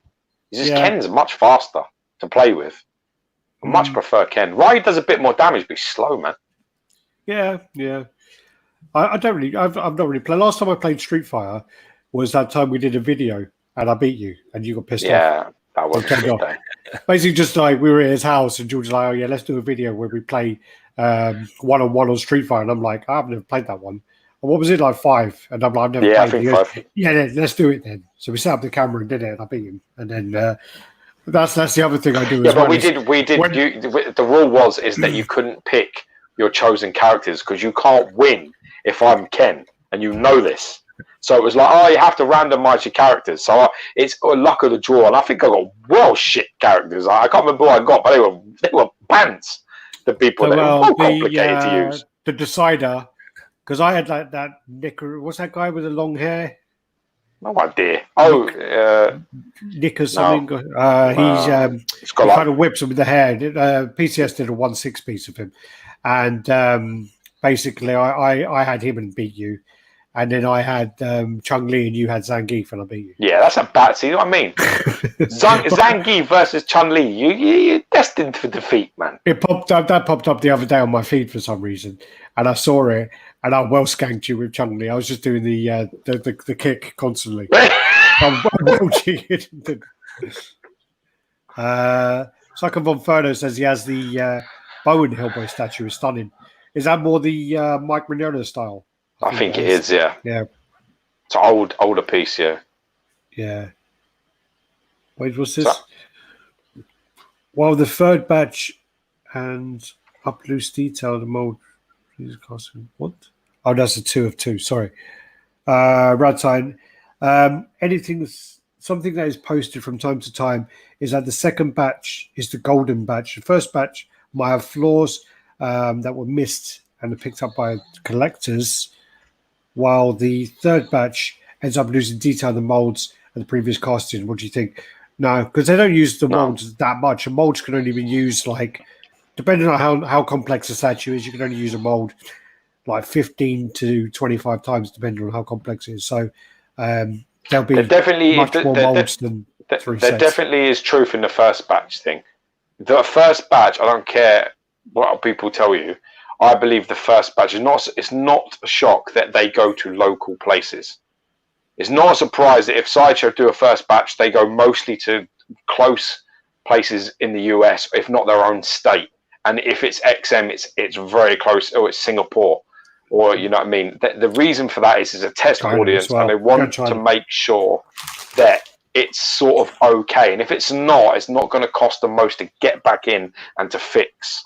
So with that regard, That's true. I definitely would advise people, and this is hard because nobody wants to listen to this. I would advise people not to be that guy that's going, I want to be first. I want that first. I want the review. I want that. Don't be that guy, because that piece that you get in, I promise you, will not be the best representation of that piece. And if it's a Sideshow piece and you're in California, you don't want that piece first batch. You don't want it early when they send you that email. You want to be like, nah, I'll be all right, man. I'll pay, in 2 months' time when I said I'm going to. That's where you want to be, because trust me, it's a test audience. There's no doubt about that. Not for me anyway. What do you think, DT? Do you agree? Sideshow stuff gets released in China first. It seems like they get it, the first-hand picks. Maybe. Well, that's the same as what we saw, I think, with the Hulkbuster, and you see it a lot with Prime 1. For example, we saw the Guyver pieces going into Prime 1 4 months or so before we even saw them. And I think what happens is people have friends in the factories who will kind of let them have their piece way early. And I think that definitely happens. I mean, I think that was the case with that one that was had all the green like bad shading around his mouth on the whole transformation, because it came out well early, and I think they just got it before we even did QC on it. So what can you do? Yeah. Tell me about it. David saying, like the first batch of the Sideshow Iron Patriot. Oh yeah, paint came out like they were using their feet. Carl is saying he wants to be the first to get the XM16 Sentinel diorama. I told you, Carl, you're getting it last. He's probably me. I think I'm paying economy shipping for that one. No, he's over in Asia.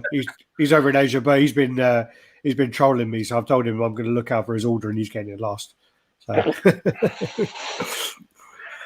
Dude, that is a serious bit of kit, that, man. Did you want to look at some pictures, or? Let's go, man. I'm your Uncle Berry. Let's play. All right. Are you okay for time, DT? Yeah, I'm just hanging out today. You want to go through the news with us and let us know what you think about these pieces? Okay. All right. So we've got quite a lot of pictures today, actually, but we can skim through some of the not so good ones. Well, the not so good ones, we'll let DT rip them apart, because his wholesome image needs to be tarnished a little bit. He's on a RaddTitan chat. Let's rub him up a little bit. Let's go. Okay. Give him some complicated work. Patience, I can't multitask. Hold up. So there we go. You see that? Yes. It's my Skeletor. There you go. And I just need to go on, you can talk. Okay, so if anybody that didn't know, we weren't here last week, so I got this. Ian Wilkinson saved my ass. I bought a Skeletor Sideshow Collectibles when they had the line. It was sort of a collaboration with Tweeterhead. Tweeterhead have now taken it on the Masters of the Universe line. I had this piece. I bought it from a guy on RaddTitan group. I put a post out there basically saying, if anyone has one, let me know. And he basically, I've got one, no box, whatever. We negotiated a price, got the piece in. He lived local, so I could have a friend pick it up, so it wasn't too much of a risk. Boxed it really well, was no problems, but there was a hand missing. So the hand that actually is probably the most important hand, the one that's right in front of his fucking face, was gone. So he'd obviously misplaced it. It got lost in him packing it up. So thankfully, called my good friend Ian Wilkinson, and there was a guy who answered my SOS, and Jan sent the hand to Ian to be recasted, resculpted, and basically, so now I can share pictures of the piece. If you haven't seen this 1/5 Skeletor, it's fucking awesome. This piece is really, really nice. It's really nice. I just saw it the other day. Really nice piece, this. So, yeah. Some good details on it. And people had a little bit. And there's obviously, that's the replacement hand that I had, which is a carbon copy of the other one. So, yeah, he did a fantastic job. Looks exactly as it should do. No issues there. So, great job all around there. Also, while I was there, I had Ian make me a custom one-of-a-kind hand, which has got like a red, pinky glowing orb, which is there. if you're going to do these things, you may as well do them properly. If you're going to get someone to build something for you or to make something from scratch, you may as well try and make it a little bit more unique, get an extra one. So I got this one for me and had him do, as a thank you to Jan, one holding a skull. So Jan's got that one and I've got the orb. So yeah, super cool, super happy with that. He did a great job. Yeah, and then also there's just one that we saw on our trails. So this is like I actually thought these were two figures, and then you see the dude in the middle, and they're actually like life size, actually bigger than life size. He's got to be 8-9 foot tall. To the top. Amazing though, because they do look like figures from the photo. That's what they look like. So my boy's got all of those. I know. So do you know where he got those from? Yeah, his godfather bought them. Yeah, he did, didn't he? I did. This is then just a quick one here. So Elvis Presley's being done by Blitzway. So they just did the what was the one they did the other week? Looked absolutely fantastic.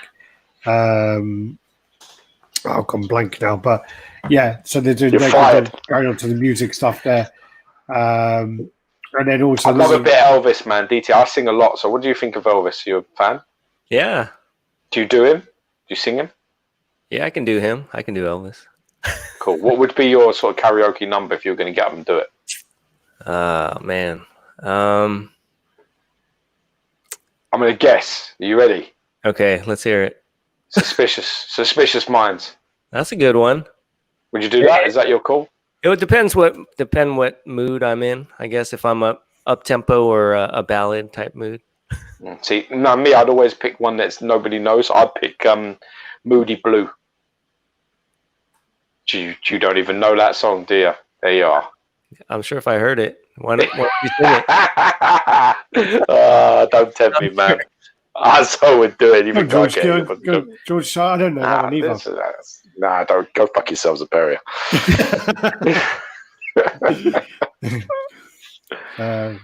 I go on DT's chat. I go on DT's channel. At least I get a good audience for that kind of shit. We can do a duet. Happily, man, anytime. All right. But if we are going to do an Elvis Presley duet, then I've got to be the woman, whoever the woman is. This is just the one that came across, which because Marcus Chow actually, he bought this Journey into Mystery. It was sent away. It was meant to have a custom Avengers label, and it come back with a fucking Carnage label. So that's just embarrassing. CGC on fire again, eh? Yeah. God. What do you think of those custom labels? I hate them. I think they're horrible. Yeah, I don't like them at all. Also, where's the fucking information of the first? Where is all that? Yeah, just on the back. Yeah, the yell, right? The actual stuff you want to see, and they've got some pictures of. Oh, please. Well, the problem as well is a lot of the artwork is modern. And, so if you're going to have like watch some of these classic books done like that, it don't work for me. I've got a Spider-Man one, but it's on an Amazing Spider-Man 670 something. I can't remember which one now, but it's the one which is the homage to Silver Surfer #4, and I've got it on that because it's a modern comic. But other than that, I wouldn't do it on a silver or gold book. I don't like them on any of them. What do you think, DT? You like them? Yeah, no, I like the plain label.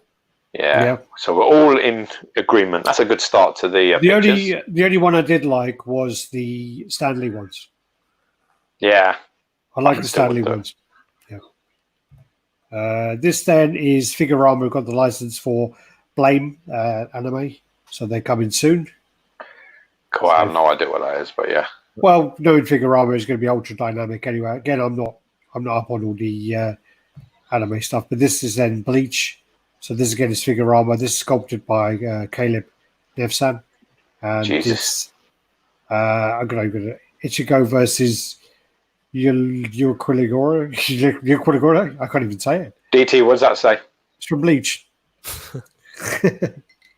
Elite fandom statue. I don't know. I'm not familiar with this line. Do you watch anime and stuff like that at all? Not lately. My son does. He watches a lot of that. But I mean, anything sort of after Wicked City and Fist of the North Star is well past me now. I think the problem. I actually watched Vampire Nadine the other day. I think with a lot of the Figurama stuff being so dynamic and so almost quite advanced in the way they look. I think this one's a bit bland compared to some of their others. I think it's a bit boring compared to some of their others. But I do know that they're not allowed with a lot of the licenses to make it look like any character is in a position of power. There has to be neutral. Yeah, with a lot of dioramas are meant to, in fact, the whole term for a diorama is meant to be that way. No one should have an upper ground, really, in the depiction, realistically, but they don't always follow that suit. Who's Clive Strandon? Who are you asking? Anyone. Someone says I look like a more rugged, handsome Clive Strandon. I don't know. I thought it was actually someone. I was going to say, is he my postman? He could be my postman. I have no idea. Your postman was Stephen Brown. No, my postman isn't Stephen Brown. Jesus Christ, how many times? You told me he was your postman. No, he's not. He's a courier, Stephen Brown. He's not a postman. All right, these are then the Caleb's kind of sketches of that. And there's the switch outs. And quite a lot of pictures, this one. Yeah, I just think compared to some of their other ones, this one just not that dynamic compared to them. It's quite calm and just, I think what makes it that way, though, is they're on a level playing field in terms of they're sort of standing right in front of each other. No one's like up in the air. No one's sort of contorted around the other person. So I guess that is the argument, is the fact that all of them are in a position like where they're up in the air, so they've gone the other way now, so people don't say it's constantly like that. Maybe, but I can't think of many dioramas where one character isn't above the other, and talking about an advantage, higher ground is an advantage. Do you know who that is? Who? Do you know who that Clive guy is? I don't even agree with this, but it's fucking cool. It's Rollo from Vikings. You were meant to look like Rollo from Vikings. Yeah, I'll take that. Shut up, man.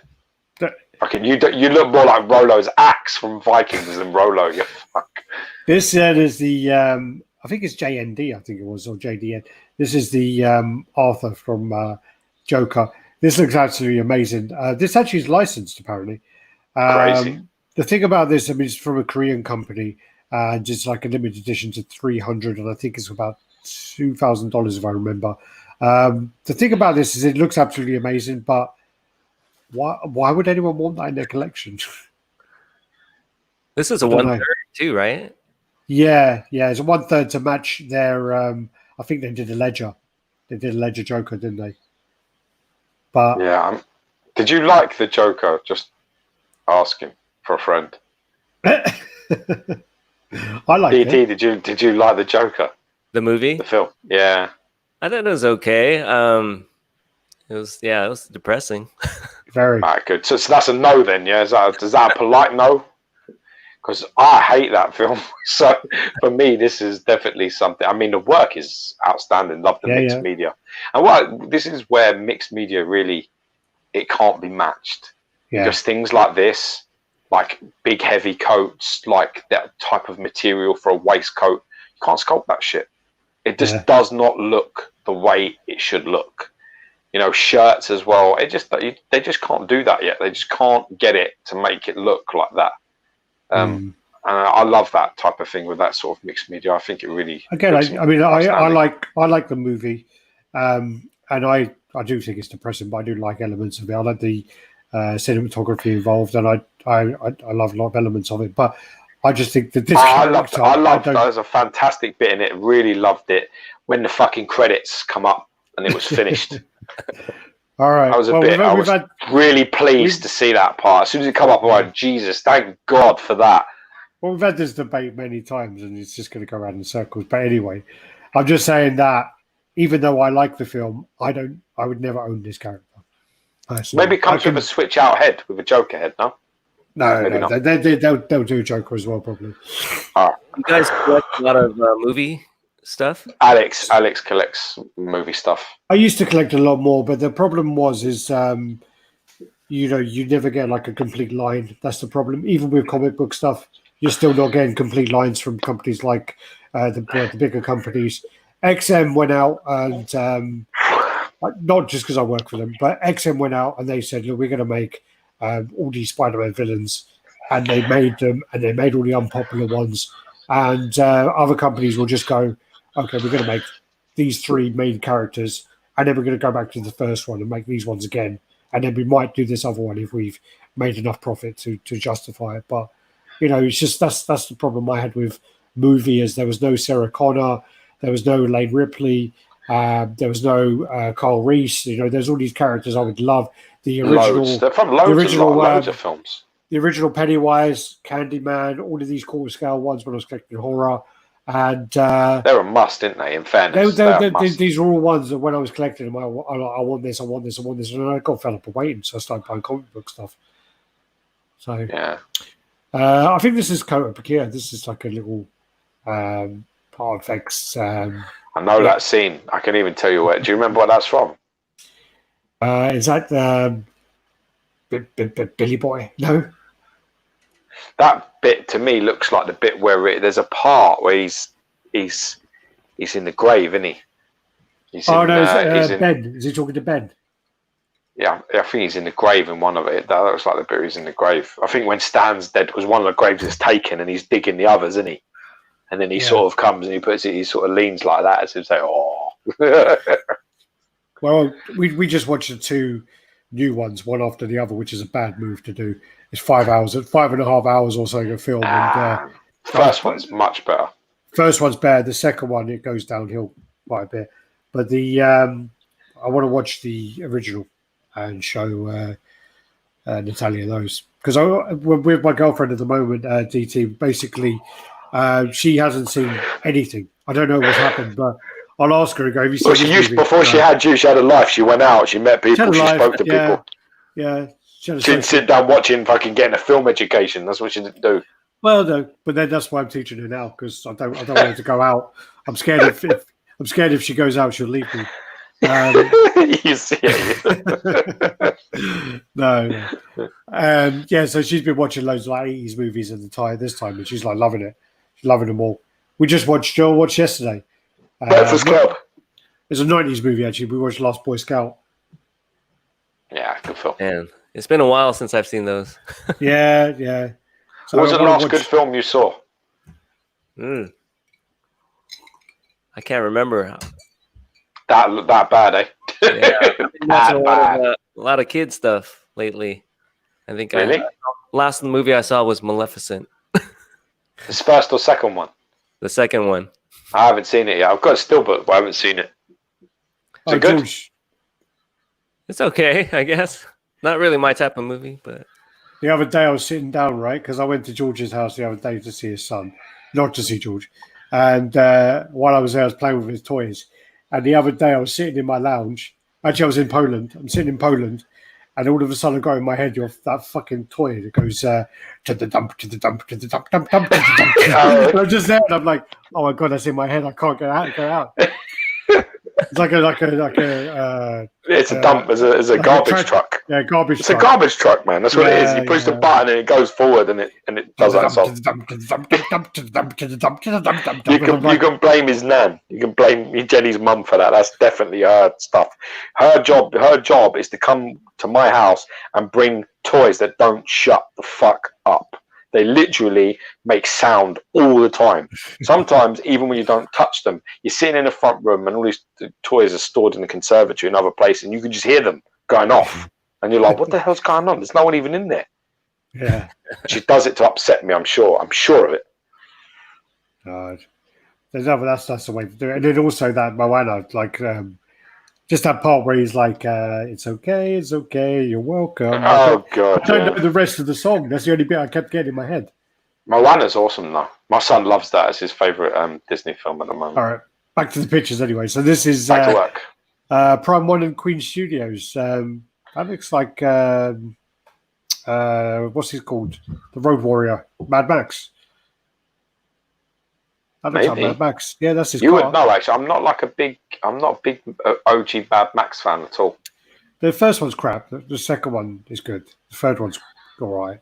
Is it my mum in the third one? Yeah, Tina Turner, yeah. Yep. Yeah. Yeah. We don't need another hero. Clearly, I don't sing. Yeah.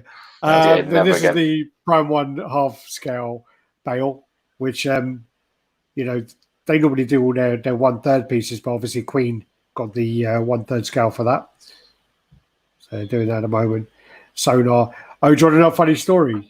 See in the middle one where he's got those sonar eyes? Right. Rob was basically asked if he could do these eyes where it was the same color as the suit, and then he had to cut out these really thin razors, like razor lines, so that Bale could see through it. Yeah. What happened was Rob needed to make 5 sets of lenses, but they all kept breaking because it was to the material, so it didn't work. And he ended up spending all night getting these five lenses ready. Took them in there, and they go, "I know, we're just going to put green on and just do it after. It's fine." He spent all night cutting the holes for it, and then they're just that's devastating. Don't one worry. of our mates works on special effects on films. A lot of good films, actually. Yeah. It's funny when he told me because he was pissed, so pissed off about it. It's great, it is. Oh, that's it. Jimi Hendrix was the Blitzway piece. So these are all the switch outs. You're not getting tempted for any of this, DT, with this sort of stuff? What? To get into maybe 1/3 scale or movie stuff? I have a couple 1/3 from Prime 1. I'm trying to stay away from the movie stuff just because, I don't want to get into anything else. And I don't know, the magic for me is kind of seeing these things we're used to seeing in 2D, now in 3D. And with the movie stuff, it's these things kind of already exist in real life. Well, that's with a lot of the Prime 1 pieces. They've actually taken 3D files and made them into them anyway. So wait a minute. The 3rd scale stuff? What did you think? Do you think they're too big? I mean, I could see where they can fill up a room really fast. Yeah, I have. Do you think there's any extra details that exist on the 1/3 that can't be captured into a 1/4 scale? With these days, you can get a lot of detail into those 1/4 scale pieces. I think even some of the 1/6 and some of that 1/10 stuff that Iron Studios is doing. Yeah. Really, I mean, this is the reason. Amazing. This is the reason I don't go into 1/3. Is I think they're at that uncomfortable size where it almost looks like NECA stuff. It looks a bit like twee stuff in a way. I can't get past that in my head. And then there's another part which is just is there any more detail on that than on a 1/4 scale piece? And I don't believe there is myself. So it's just never been something I've ever got into because I just think they're just too big. Which 1/3? Which 1/3 did you get though, DT? So I have a couple of the Hush pieces, the Superman, the original Batman, and I got that Master Race, Dark Knight. That's a nice one as well. Yeah, that's a really nice ones. I had the first Batman, and I had the Deathstroke, and the first Batman I never took out of the box, and it was only when we were going to do a room tour, and George said to me, that Batman would fit in that corner. And I said, if you want to take it out of the box, you fucking do it. I ain't moving it. And literally, I didn't like it. I didn't like it so much, I didn't take it out of the box. I did. I took it out. I didn't like it, but I took it out of the box and put it in the corner, like I said. Barb's has just signed in. Hey! Queen Bee. So, then Prime 1 has got the license for the Ghost of Tsushima.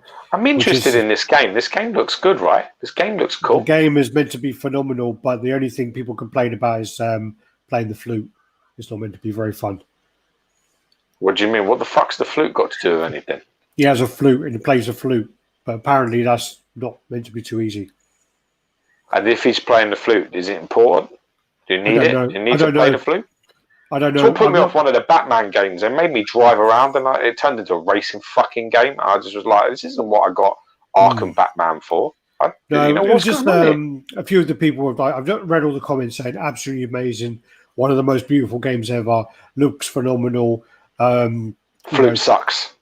No, just all that stuff like, oh yeah, fuck you, Xbox people, you'll never play this game, blah blah blah, all this stuff, and then I can't play the flute, and then people talking about the flute, and I didn't want to read it because I didn't want to ruin anything. because I hope to plan that. I hope to play this. So, yeah, because there's the other game. Was it called Sicario or something? Where it's meant to be amazing, but it's meant to be well hard, and I don't have patience for that. Yeah, you need it to be easy for someone like you. Yeah, I need it to be easy and have That's why you sucked at Tenshu. No, Do you remember Tenshu Stealth Assassin, DT? Do you remember that game? I don't know if I played that one. You suck, man. It's the first proper stealthy ninja game. I think it was PlayStation 1. It wasn't I was already done by PlayStation 1. Like, you were finished. Like I got up to like Super Nintendo, and then I was all about school, I think. I think to be honest with you, Super Nintendo is where all of our dreams died after that, to be honest. I got a Super Nintendo. I got a Super Nintendo upstairs still. I got one of the mini ones, but yeah.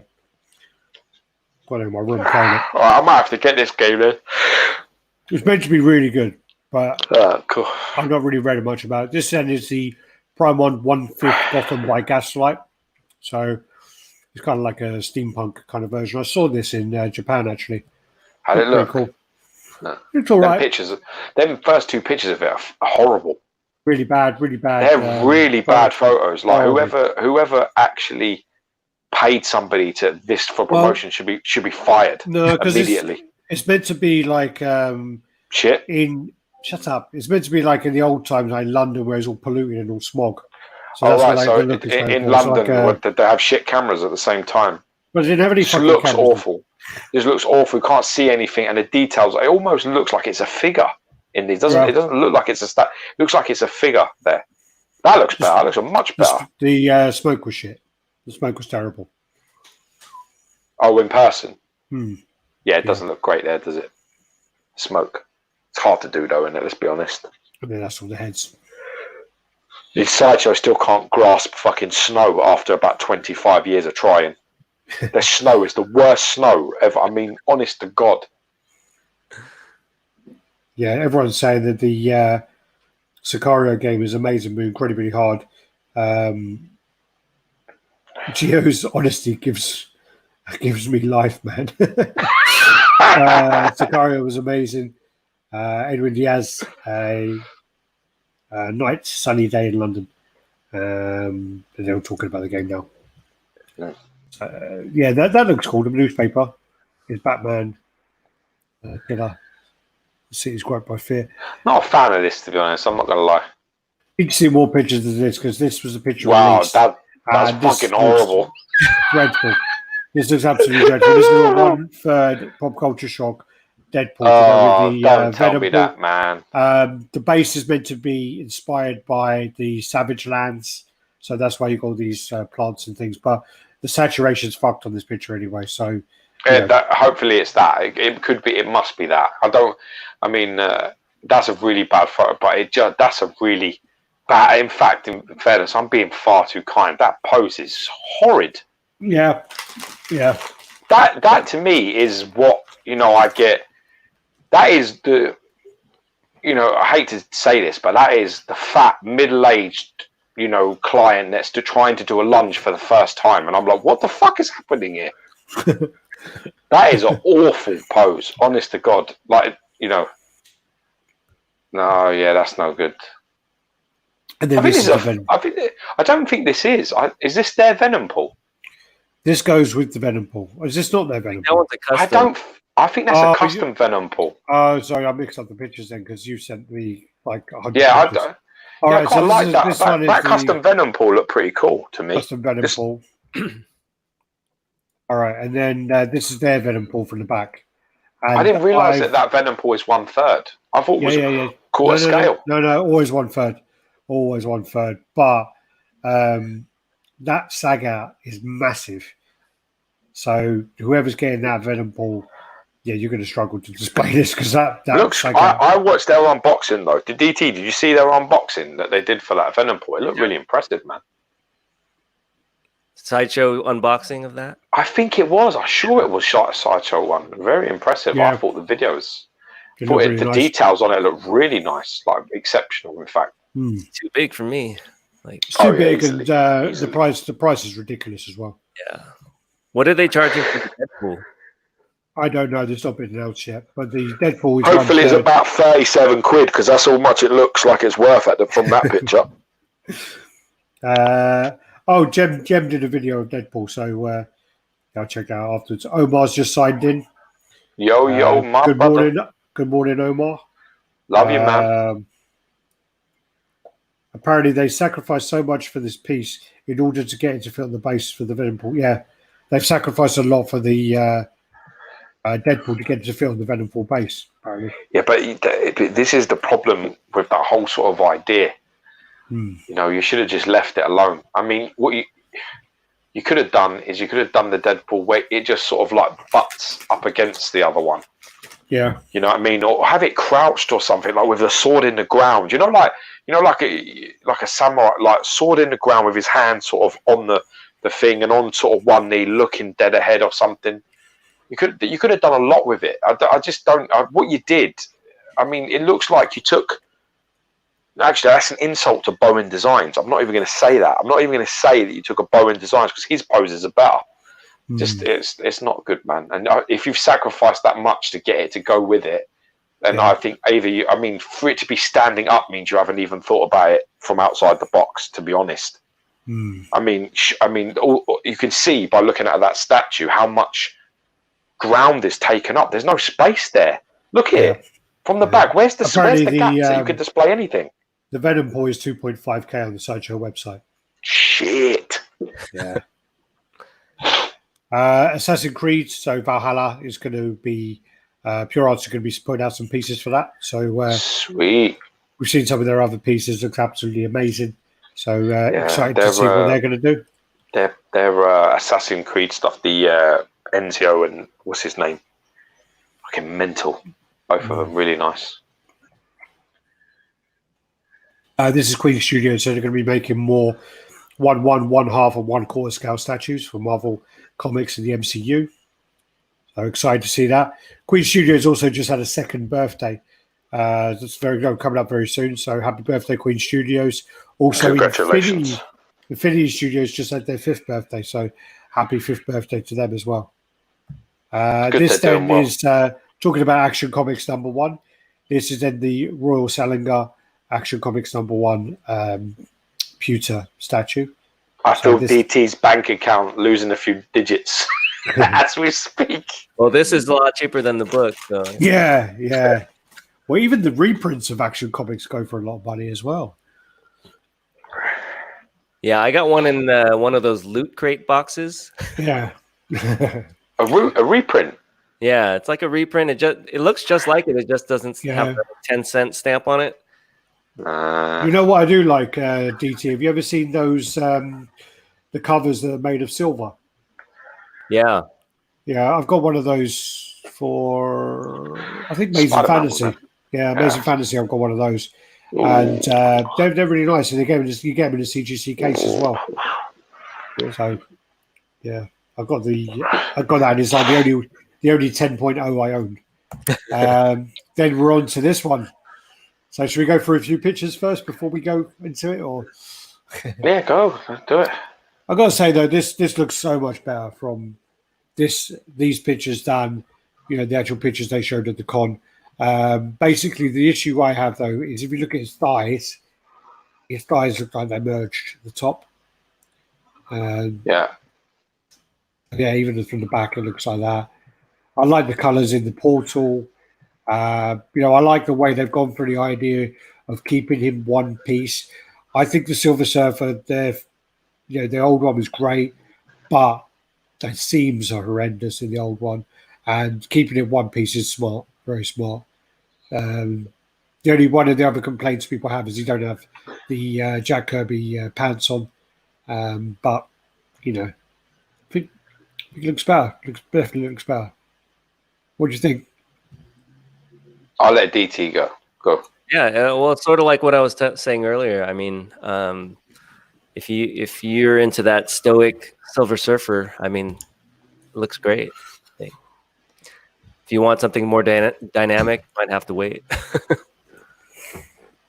Yeah, I've got one personal issue, which I don't know if it's in. I mean, I know that people don't like it's half a board. people are pissed that it's half a board. Yeah. And I can sort of get where they're going with that. I can sort of get what they're talking about. You know, the thing that probably niggles me the most, there's always something on any piece that you get that's something you could say, oh, you know, this bothers me or could be done better. And if you go to his torso, like, have you got a close up of his torso? Let's have a look what we have. So do you see where his there? That's my problem there. From his nuts to his second set of abdominals, it just all sort of disappears a little bit. I mean, he has so much emphasis on his sculpt and his muscularity there that all of a sudden it sort of goes very smooth into sort of nothing. And I don't know whether this is intentional and I like it or whether I don't like it. Do you understand what I mean? It makes me think, is it meant to be that he's not solid and he's more, you know, fluid? He's more he's kind of still liquid. forming, or forming. Yeah, is that what they're trying to convey to me, or is it that, you know, these, just lazy. You know, he's got his, you know, his lats are popping out, his serratus, his obliques, they're popping out, they're very clear, and then all of a sudden you get into them lower abdominals where his pelvis and hip sort of curve should be. They're just gone. There's just nothing there, and I don't know whether I like that or whether I don't like it at this moment. It sort of is bothering me because there's so much emphasis on the muscularity everywhere else, and it just looks like, yeah, fuck that, don't worry about that. And I don't believe that's true, because I don't believe that they're that lazy. I just think that maybe they were going with that, where it's like sort of forming or not solid. Does that make sense, what I'm saying? Yeah. I don't like the way the board is cut as well. I mean, I don't care that it's still forming and it's sort of through the portal, but I don't like the way it's cut. Looks damaged, doesn't it? Yeah. And it looks like there's like hands coming over it, kind of things like fingers. No. You know. Yeah, okay, I guess it looks better from that side because you can see it kind of bleeding out a bit more, but yeah, I mean... What do you think, DT, anatomy-wise, on that part, the bottom part? Yeah, I guess it's sort of a trade-off whether you want, if you put those details into his lower abs, and you run into the issue of like what else you're gonna like his the rest like of his bit. Yeah. Like where's Surfer's cock? Where's his? Yeah, it's sort of like, where does that line? Like, I guess they can kind of smooth over that area, but then once you get into the details of his abs, then you have. You could have given at least a nub, though, couldn't you? Just give him a nub. Yeah. Well, that needs to be like. I'd say they should have given the Kirby shorts, the Kirby box shorts. I think they should have, and then that way they don't have to show the cock, do they? Yeah, exactly. So is he wearing a suit, or is that just his body? You know, it's like. Well, and I absolutely love the exclusive. I really like it. I mean, it does remind me a lot of the Bowen bust, but you know, I really do like the Frankie Ray. The only problem with them making this Frankie Ray bust, they call them proximity statues or something, don't they? But the only problem I don't like about it is that it shows they're not going to make a Frankie Ray. No, I wouldn't have thought so. There's like a Kitty Pride in it. It's not happening. Yeah. But I like the fact it glows up as well. Yeah, no, I do as well. I really do. Not needed, but a nice ad. Well, I was close to paying £150 for the Bowen one recently, so that'll save me that, won't it? I don't know. You can pick that up for like 40 quid, 50 quid. No, I want the shiny one. Is this shiny one? I'm sure it is. No, there's two. There's a shiny one and a painted one. Out of the three of us, who's ordering that piece? I'm probably. Go on, DT, go. What was that? I'm probably going to get it. At least I don't have a surfer other than the little one that comes with the Galactus. I got that one, yeah. What do you think? Sorry, we'll answer the question. I actually think I might order it, to be honest with you. I might. I got some points. I might use some points on it. I might do it. I don't know yet. I'm still thinking. Yeah. Gio? Well, I might order it. I'm thinking about ordering it. I'm thinking about selling the comiquette and ordering it. Yeah. That's what I'm thinking about doing. I think it may look better with the maquette, the Thanos on throne. I think it may just look better because it has a summoning element which I like from Thanos with his finger out, like doing the old, come here, come hither business, like come here. And I think there's an element of it coming through the thing, and his arm sort of like that down. It's powerful, but it could be seen as under strain, under duress. You know what I mean? So it could be. I could have it next to the sort of Thanos on throne. It looked like he's summoning him through the portal. That's my thinking. Apparently, Barb's is going to be getting 2 tomorrow. Oh yeah. Maybe she's doing repaints, so maybe she's going to repaint one to the fallen one. Or she'll do one chrome. Yeah.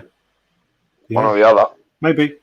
I'm tempted. I'm definitely tempted. But going back as well, is Mr. X slated that little Silver Surfer from the Galactus. Do you think it's that bad? No. I'm not talking to you. Oh. What did he say about it?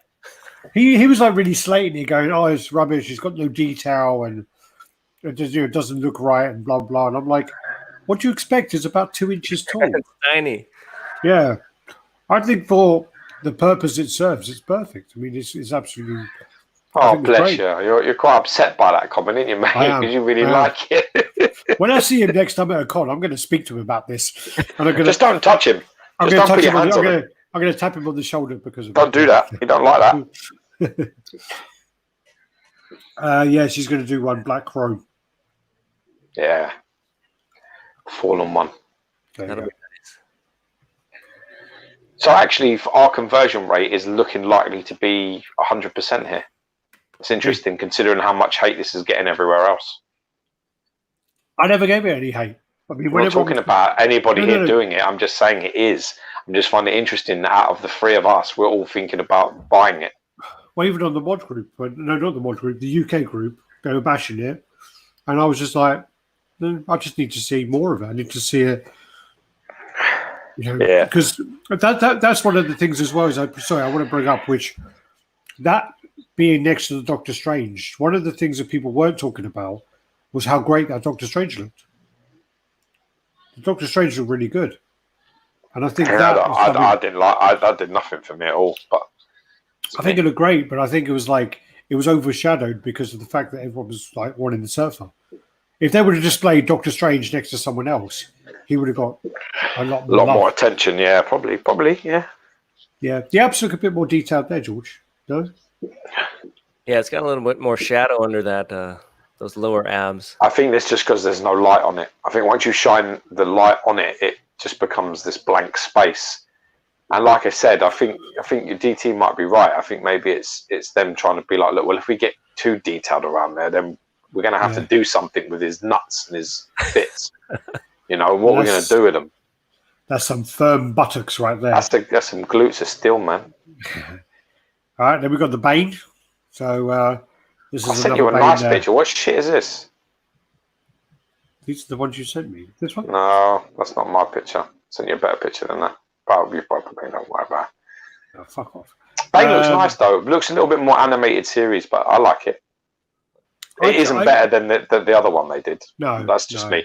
Definitely not. I don't think it's better than the old one, but I mean, he's more lean, like in the comics and stuff, the newer comics. But I like him when he's got pumped up of Venom. Voided. Yeah. What do you think, DT? Yeah, I like the original one. That's just my style when I think of Bane, but I know he has been portrayed like this as well. So yeah. Oh, well, we got some. That's your dog snoring again. Sure. Yeah, I mean, there's a lot of comics. There's a lot of comics where he's like that. I'll tell you what I've been watching recently. My girlfriend's been watching actually is the Harley Quinn cartoon, and whenever Bane comes in, it makes me well laugh. Why? Because it's like stupid. It's a comedy anyway. And they go to a party for the League of Shadows party, and Bane's sitting down next to the Joker, and they get their food served, and the Joker steals Bane's food, and then Bane's like, Joker gives him some crap or something, like gives him, I don't know, he just wants his food, and Bane's like, oh, I wanted the chicken. I ordered the chicken. I pre-ticked the box for the chicken. Just like starts going into it. And then, but the way they're arguing is quite funny. But I can't not go into the impressions. These are then some of the other pieces, a bit blurry. These are some of the Hot Toys and Sideshow pieces. There's the picture of like Doctor Strange showing Surfer to be like really small. To get his perspective. That's his perspective. Yeah. That looks to me quite far away. These miniatures are actually really nice. These Batman Armory miniatures. These are from Hot Toys. They're about 8.5 centimeters each, so what's that, about 3 to 4 inches each, and they're $200 for 6. So they're not too bad actually. Yeah, quite nice. This is like season 2, I think. This was an image that was shown where you can see something that looks like a Hawk Girl up there. And then you can see Bane before we saw Bane. He was shown, yeah. And then this Joker piece here as well. I'm not sure what that is at the top there. What's that top one? Oh, that's the Iron Studios. Thanos. These are then the Iron Studios 10 scale Sentinels. This is nuts. This is nuts. Yeah, I mean, Jen Min's could have some videos out of all these because he's there at the moment. How did he do that? He's working with them, isn't he? But okay. So that's them there. Deadpool. No, I thought Deadpool was actually attached to that one, but he's not. He's there on top of his unicorn. Yeah, it's like they just added some of the more separate pieces, didn't they, and put them sort of in there. It just looks mental, though. It does. It looks great. They've got the blob there as well. They've done. Not tempted by this DT now? Well, I was originally. I think they were coming out with too many, and I was like, well, I can't get all of those, or I don't have space for everything, so I had to cancel.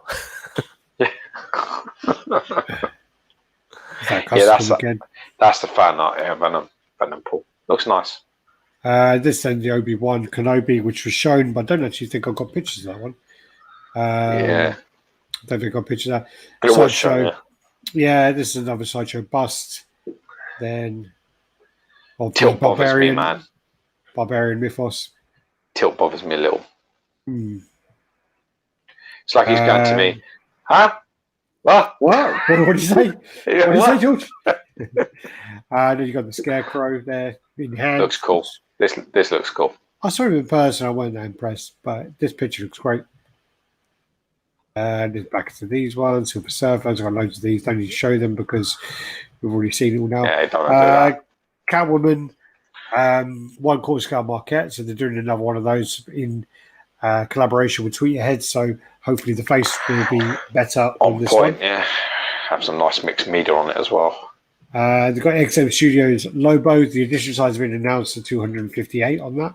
That's now a 1/6 scale Grail, so enjoy. Yeah. Most of have got that. So that's going to now go up massively, that in value. I'll go up in price, yeah, definitely. Very, very nice piece. Out of this and the Dark Side, they're the best two of the 1/6, I believe. The 1/6 scale Hawkman has been shown. So got that. Then this is another in-hand picture of the Hulk transformation. I just wanted to share this old Tony Main's setup. Oh, yeah. Just in case, somebody wants to get these pieces in a couple of months. I just want maybe, you get a little prerequisite just in case. Keep your eye on the sky, because that guy fucking moves shit around faster than do you know what I mean? He's just legendary, man. I think he may have owned the Gladiator and King Hulk. Maybe this is the third or fourth incarnation of them being in his room. There was something where there was something where he's owned it 4 times, though, weren't there? I can't remember what that was now. I I think it was he's Black fucking brilliant, Bolt. man. I think he's bought Black Bolt 4 times. I just hope that every time he sold him, he's bought him for cheaper than he sold him, and then he's the genius. Yeah, yeah. If every time he's making a few $100 on each one, then he's the smartest man alive. If he's paying an extra, then he's not. If he's paying extra, then No, we might need dumbass. to we might need to do an intervention around his house. Then this is the banner put together with the original Sideshow. They've fucked up, haven't they? That looks considerably worse than it did a minute ago. That was that. Then this is the Superman. So another one of those coming. This is the black suit version, I think. So yeah. The rescue suit, is it? Yeah. Very cool. Do you have any OG pieces, DT? Do you have any old Sideshow pieces? I think that that Galactus is my oldest one. The maquette. Yeah. You mean? Okay. I think that. Yeah, that's probably What's that, like 14? Is it? 2014, maybe? Oh, wait, I do have that. I do have the Spider-Man, one where he's on the wall. I think that's the copycat. Yeah, that's 13 or 12. So, yeah. 12, maybe 13, yeah. This then is the Sinistro, just to tease that's saying not in the group without telling me. So yeah. Oh, nice. Super Sons as well coming in 1/6. These are quite big, aren't they? Because I don't ever understand what this is about, but apparently they're quite followed, aren't they? I remember that guy. Do you remember Derek? He was really, really big on them. And there's quite. That doesn't mean much. No, quite a lot of people are really into it. They're really popular characters. Yeah. So Super Sons basically. Well, you're laughing. What happened? Wow. He's laughing. What happened? So they had another one, right? Or not XM, but wasn't there? Prime One. Prime One to do them. That the base was a lot bigger. Yeah, the Prime one is massive. Yeah, and it's quarter scale. Oh, that one's quarter. This one's 1/6. This one's 1/6. Yeah. And then you got the old base for the Thanos, which George wanted to put in there. I don't remember. Did I send you this? This might be an accident. Oh, okay. This isn't even the one I prefer. The one that they should have used was the space one. The one with the rib cages around. Rib cages and I think it's a hand, like the skeleton hand, like the death elements in the space rock. That was the best base. They chose the the worst one because that's I still don't like this one. Weren't allowed to do that one. This one looks a bit boring. It looks like he's standing on a cake, not a planet. That's for sure. Well, he's got his foot on Jupiter. a cake of Jupiter, not Jupiter. It doesn't look like a planet, does it? It looks like someone's bad marzipan cake. Yeah.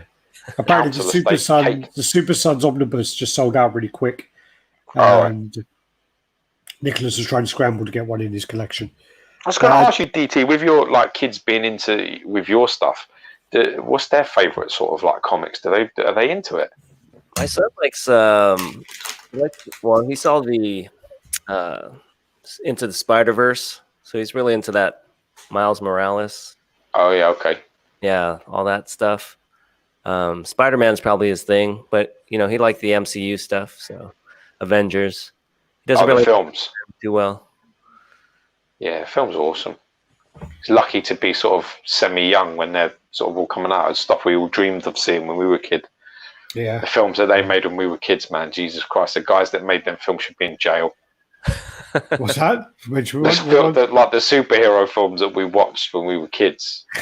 Because there was Spider-Man and Captain America, and they all existed. Avengers, they all existed. They're just so bad that you're never going to ever see them.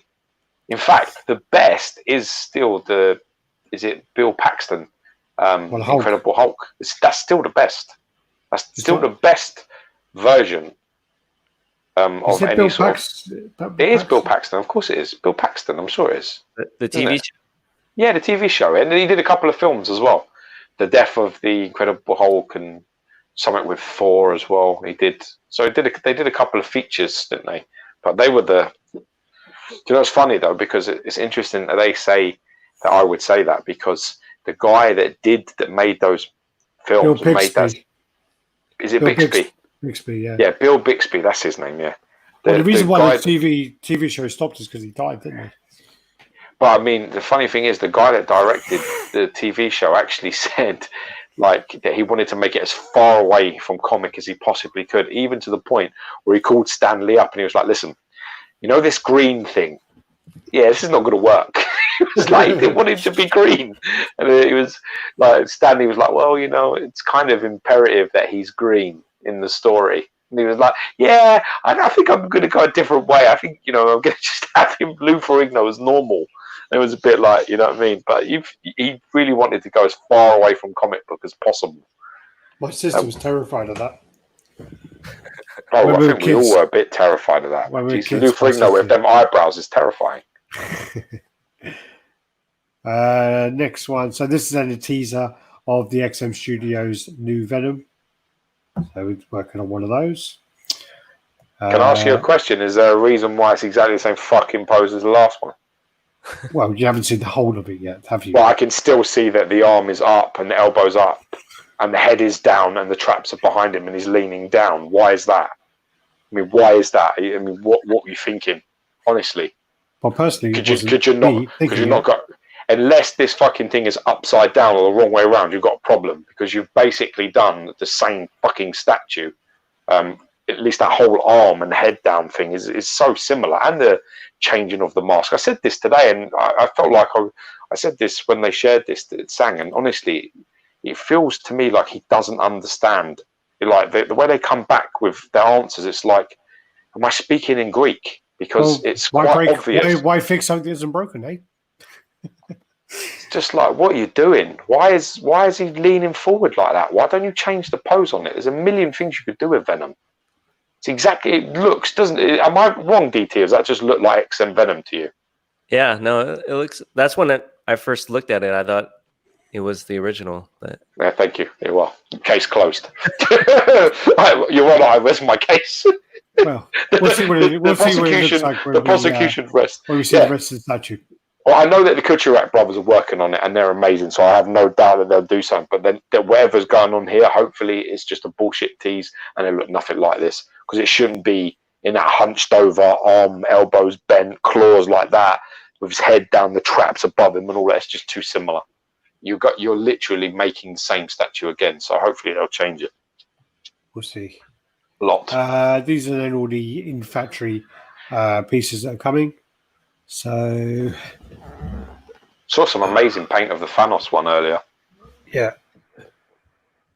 Should I go through these? Is that it? Is that it? That's it, isn't it? That's got to be Thanos, yeah. Yeah, nice blue on that, man. Yeah, electric blue there. Very vibrant blue, that. Very cool. So these are all just the factory, just to show you that it's underway. This, and then also this is the shipping schedule for Q4. So Q4, Deadpool, Magic, Dr. Octopus, Batman, Rebirth, Harley Quinn, Rebirth, Bumblebee, Lobo, Red Hulk, Green Goblin, Modern Thor, Batman, Hush. Wow. That Red Hulk is really quick, isn't it? Modern Thor, they're all really quick. Wow. Very quick. Because wasn't they at the con sort of at the end of the year? Yeah, it's December. Yeah. I think so that means they're out in a year, right? They'll be out inside of a year. Hopefully, if they stick to it, yeah. Hopefully. Jesus. How many of them DT have you got on your pre-order list? This one?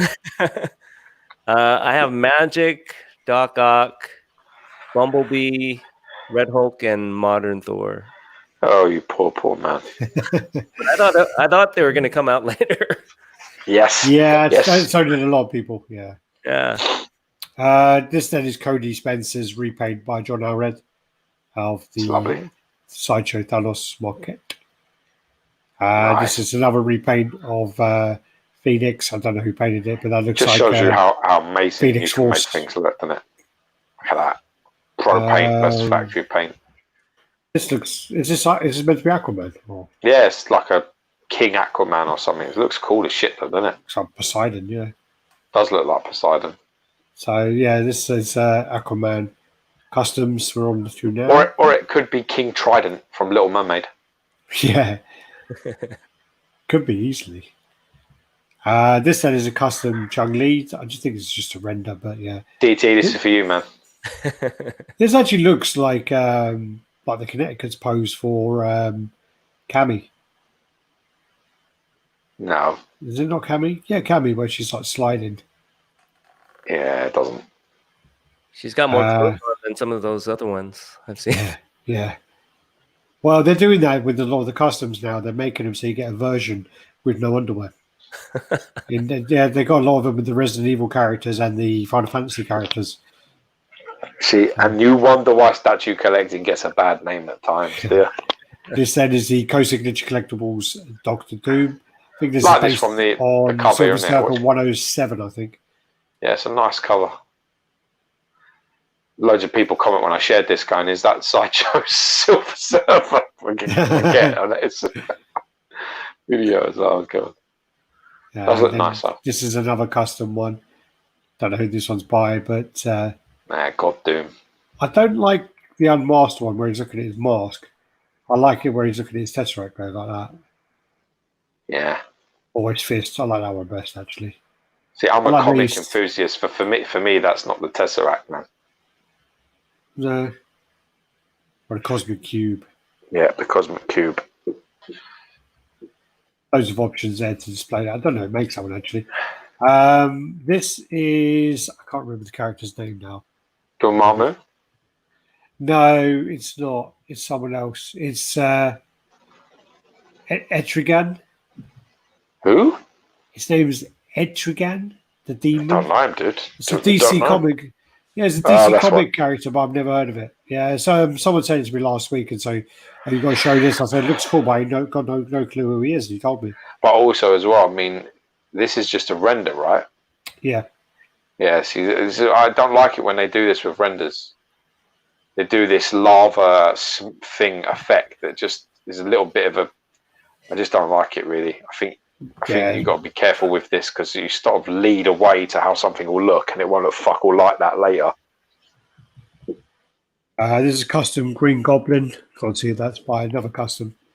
Pretty nice though. This one. That looks nice. Yeah. That's look at that one. These are for George's son more than anything. I can't remember. Somebody did this. I think it's that Cohen geezer. I think that's his name. Yeah. Maybe. But he's like converted the Battle Cat into Panther. Nice. And that's just really cool. I saw pictures of this. Oh yeah. This is Danny Cohen. Yeah. I was just a bit like that. It's fucking awesome. So he's got He-Man. He's got the PCS He-Man, the other one. Yeah. The one that goes with that Skeletor with the Battle Cat, and he's got that Skeletor with that one. I just think that's genius, man. How cool that looks. This then is the Venom versus Hulk. Is this ain't? This ain't. I think this is Troy McDevitt. Is it? I think it is. I want to say it is. So I thought it was ATF1, or am I totally wrong? I don't know who would say in the comments who's right. Yeah, this is the ATF piece. Yeah, see? Son of a bitch. Thank you, Did Troy McDevitt sculpt it by any chance? I'm not sure. Don't know why I've got Troy's name attached to this project. I don't know why. Look at that. That's wicked. I don't like that tricep. That tricep's well cool. I love that whole tricep. Is wicked. Well, I don't like it. I don't like the way I quite like it. Bad seam does. The joy. Yeah, but you're not looking at it from that perspective ever. Let's be honest. No. Well. You're meant to be looking at it sort of like that. I don't like this. Kang. Kang. Yeah. Yeah, the base is well too big. Base is just. Yeah. That's obscene, isn't it? The hammer's well out of scale as well. What's going on with that cape, man? I don't know. What the fuck is going on there? What's happening with that? Why has he got little legs as well? It's got like this is one of them sort of F moments, isn't it, at school where you're like, please try harder. Yeah. Feel kind of shit for it, but this is why we exist. And this is why we get so many concepts like sent to us privately to look over and critique, because exactly that. Because you'd be like, no. How big is that thing? It's going to be cool. Well, 2 meters. Going to be core scale, I assume. But yeah, it's crap. I mean, Yeah, there's no way of hiding it. It's piss poor. But the sculpt is poor. And then you got this is his name Kroll? Kroll. Yeah, this is null in it. So, or I don't know if you pronounce the K, or I think it's null, so not Knoll, unless maybe the language in Symbiote is Knoll. But yeah, this is the Symbiote God. This is Caleb Nefson's work. Don't like it. I like it. Don't like it. I've not really read the comics, so I don't know. Well, yeah, it's a Symbiote God, man. You should learn and obey. It's cool, man. Is this another Magneto? I believe so. I just put it in there for shits and giggles because there's another. You said no more Magnetos. You said no more Magnetos. You said to me no more Magnetos. I put it on there to show you that every week there's a Magneto on foreign concept, design, or custom coming out somewhere. And it slipped in there because I thought it was like fucking no. Yeah, it slipped in there because you slipped in there because it looks like liner. Yeah. God. Right, the Knoll is nice. I like it. This then is a Red Hulk. It's Alpha 3 Hulk, Red Hulk. Okay. I don't know what scale that is. I'm not sure. It looks small, doesn't it? It does look like weird angle. It does look like it's going to be like a small, but maybe it is a quarter scale. I have no idea. Yeah. That's like so close to. This actually looked alright. This Riddler didn't look too bad. I'm really surprised the licensed companies still have not made.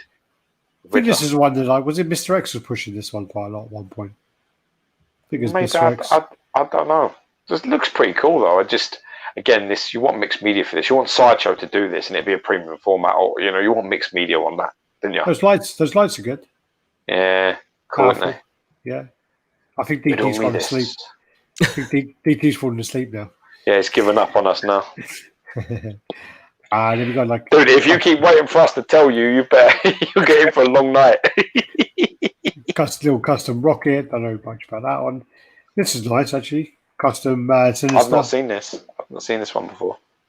You sent it to me. Nah, it's not mine. Really? Yep, promise you.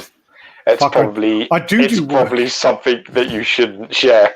Oh, yeah, this is XM. No, it's not actually. Yeah. This is Space Ghost. This made me laugh my tits off, man. I remember watching this when I was a kid. Space Ghost! Another custom Spider-Man. What do you think of this? I think it looks shit. I don't like it. I mean, I don't see how he's going to be supported on those arms. I don't know why that looks. Why is he's decided to go for the Mike Tyson haircut from fucking whatever 1989? I don't know what he's doing, man. What do you think, DT? Do you like that? I'm not the biggest fan. I mean, I don't really care for the Doc Ock sculpt. No. I think, I just think it needs a lot of work. It looks like one of those cheap STL files you buy. That's what it looks like. Funny? You know what's funny about it when you go back, right? Is the legs that are holding him up, how much longer are them legs to the other legs? Yeah. They're already... No, the bottom one's, the bottom one's already 20 meters. I mean, they're like... They're the same. They're bigger or almost the same, and then they're wrapped around Spider-Man a few times. So just like they're just well longer, isn't it? Got fucking like Mr. Tiggle arms, isn't he? Jesus. I'm sure that they're meant to be the same sort of size. I think they can grow, but this then is the Caleb one, this is the render of it, which we kind of were thinking. How could this thing get printed? But this has been printed. I just don't see how this could ever be shipped. Oh, you always find something that you have to slam the negative Nancy door on things. First of all, the concept art it can't be printed. Then when it's printed out, it can't be shipped. When it's shipped, it's like it's going to fall over, it's going to bend or something. You can see the seams already here. Like right on the right, there's a big seam there. There's going to be loads of seams on this. Yeah, but when it's painted and it's all black, you're not going to see them. You're not going to see them very clearly. Not if it's black. It was going to be hidden much more. That's a great thing about it. There's a really bad scene there. I'm hoping that I'm proved wrong, but I just don't think it's going to work. I don't think it's going to look as good as it does as a render. Does anything really ever look much better than renders? Well, obviously, apart from that last thing you've just shown, that render, which is fucking horrendous, the last one. Well, this piece. That's quarter scale, right? This is going to be quarter scale. And do you want to start with this on DT? Yeah, run us through it, DT. Let's go through some critiques. Let's see his teeth, man. Say what you see. Say what you see. I think it's going to be huge for one. It's about 1.14 m, I think it is high, which is divide that by 2.54 and you get inches. Was this somebody's answer to Batman Sanity? It's bigger than that. Yeah. Yeah, much bigger. Yeah. Concept wise, I guess. I think it's meant to be a concept loosely, with the idea, but yeah, I just think it's the problem is all the characters green, so no one stands out. Well, it's quite interesting, really, that Stan Lee and Steve Ditko kept doing that. Yeah. What colours do you want to make this guy? Green and yellow. What about this guy? Green and purple. What about this guy? Green and green. What about this guy? Green and yellow. It's like. What you got to think about is he's still got like characters like Lizard, who's green. He's got like. Yeah, but the Sinister Six are all green, other than Craven. Craven, yeah. Craven's the only one that's not green. Yeah, but he wears animal print tights, so doesn't he? So. Yeah, they're not green. No. But I just think it's a fucking mess. DT was just telling us how much he liked it. Then he was about to just say how good it was. He said he's got it on pre-order. Yeah, that's one of his customs. We need to do an intervention on him. No way. I don't know. It just that's the thing as well. Is like, is that Spider-Man's arm is being held back by Electro's electricity?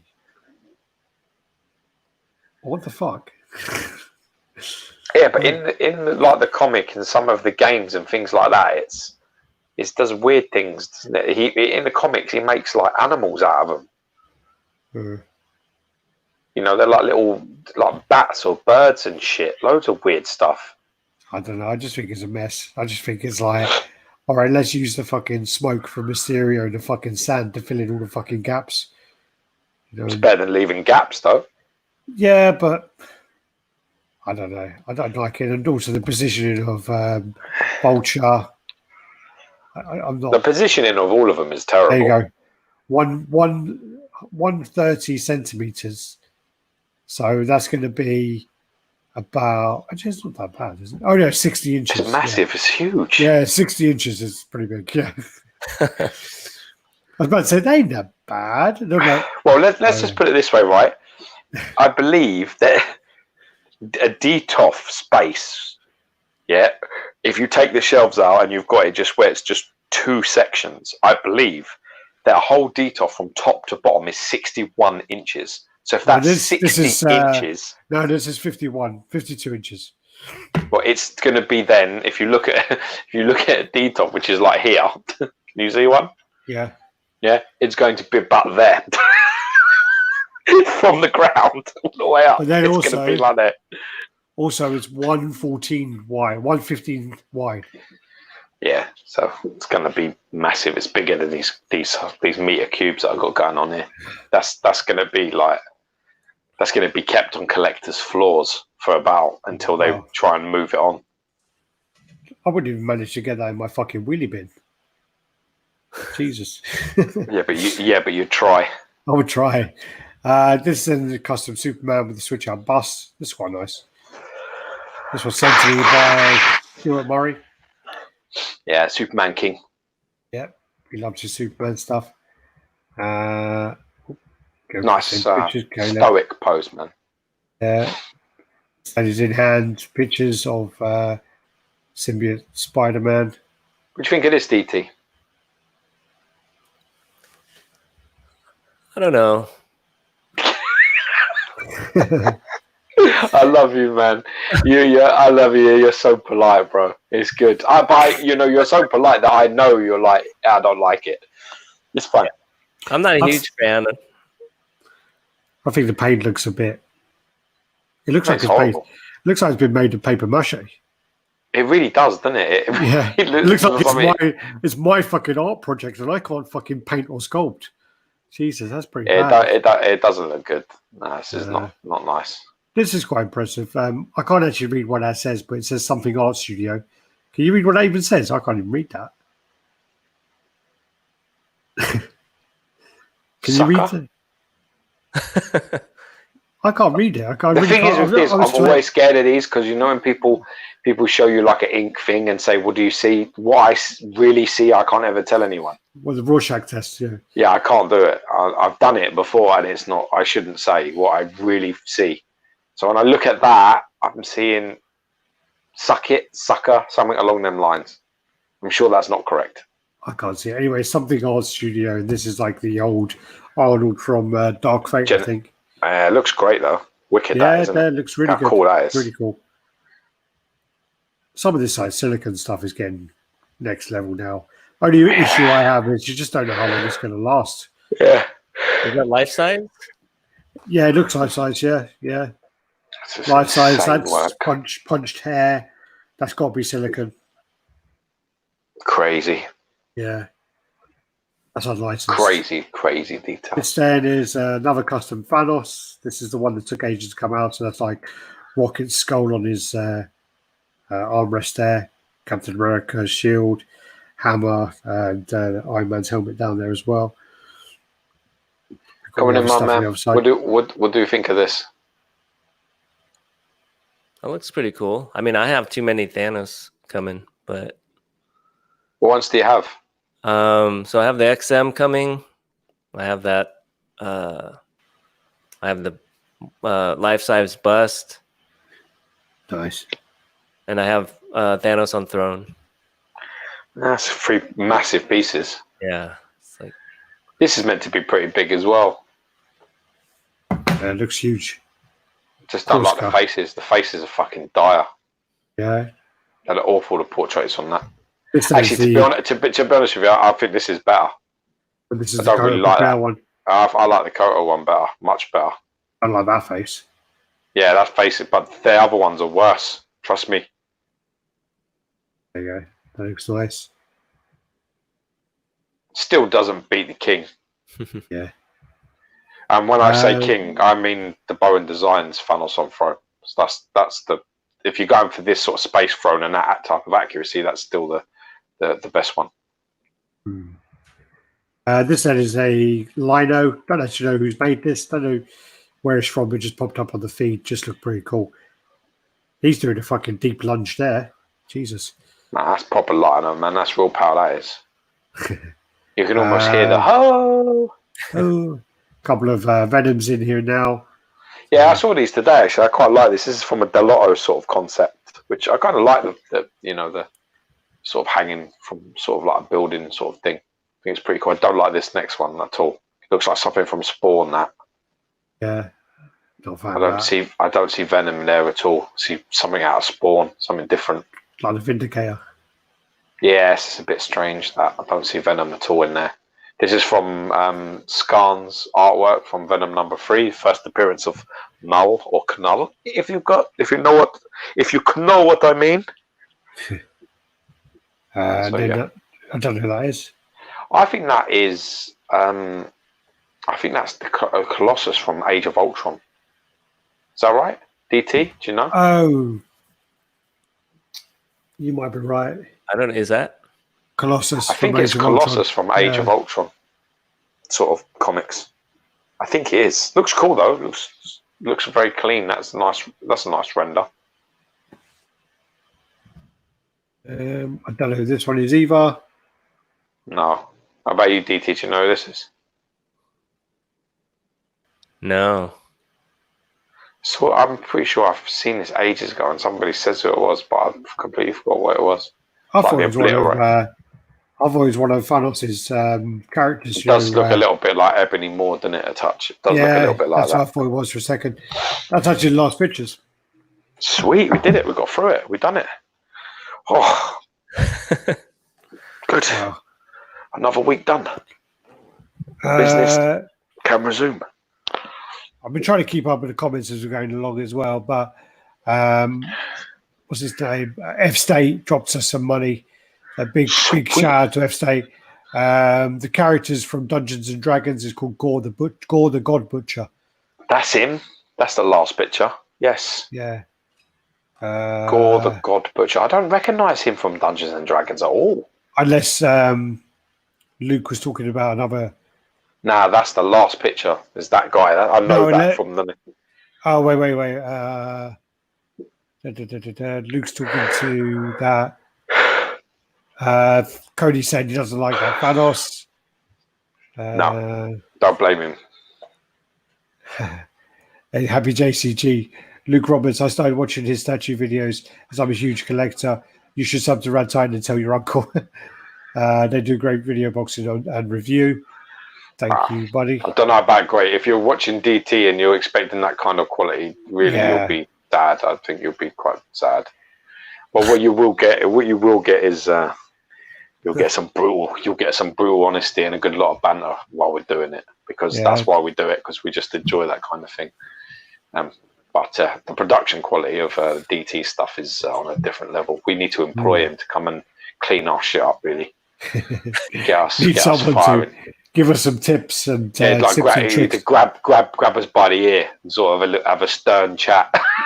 Yeah, say, look, this is how you tag your videos, and this is how you do this, and this is how you do that, and he'll probably tell me to ditch that other guy, but that's that. Yeah, that's what you need to do. I mean, in fairness, it's probably definitely holding you back, Alex. There's no doubt about it. Definitely. Juan Alfaro, hi there. You're a bit late, buddy. Bit late. So yeah, we got to the end of that. Had a good time there. So anything you want to add, DT? No, thanks again for having me. This is awesome. Been a big fan for a while, so. You're sweet, man. Now tell us how we get stupid numbers, because if Alex needs to dance around naked, he'll do it. He'll do it. I've done it. That's probably why we haven't got the numbers. You guys need to start building some Legos. You guys have to start doing some challenges together. Challenges sounds like a good idea. I like the challenge idea. Maybe we should come up with somebody to come up with a challenge for me versus Alex. That's a great idea. I did a video where I was doing a stop motion and me trying to build a Lego model. And it took me 3 nights to do this model. And it was an Iron Man Hulkbuster thing. It wasn't actual Lego. It was like a Chinese ripoff. And the pieces were about like that big each. The 8-piece Legos were like that big. And it took me so long. I did 3 nights of it, like 2 hours a night. I got to the 3rd night and I fucking smashed it to pieces. I lost my temper badly.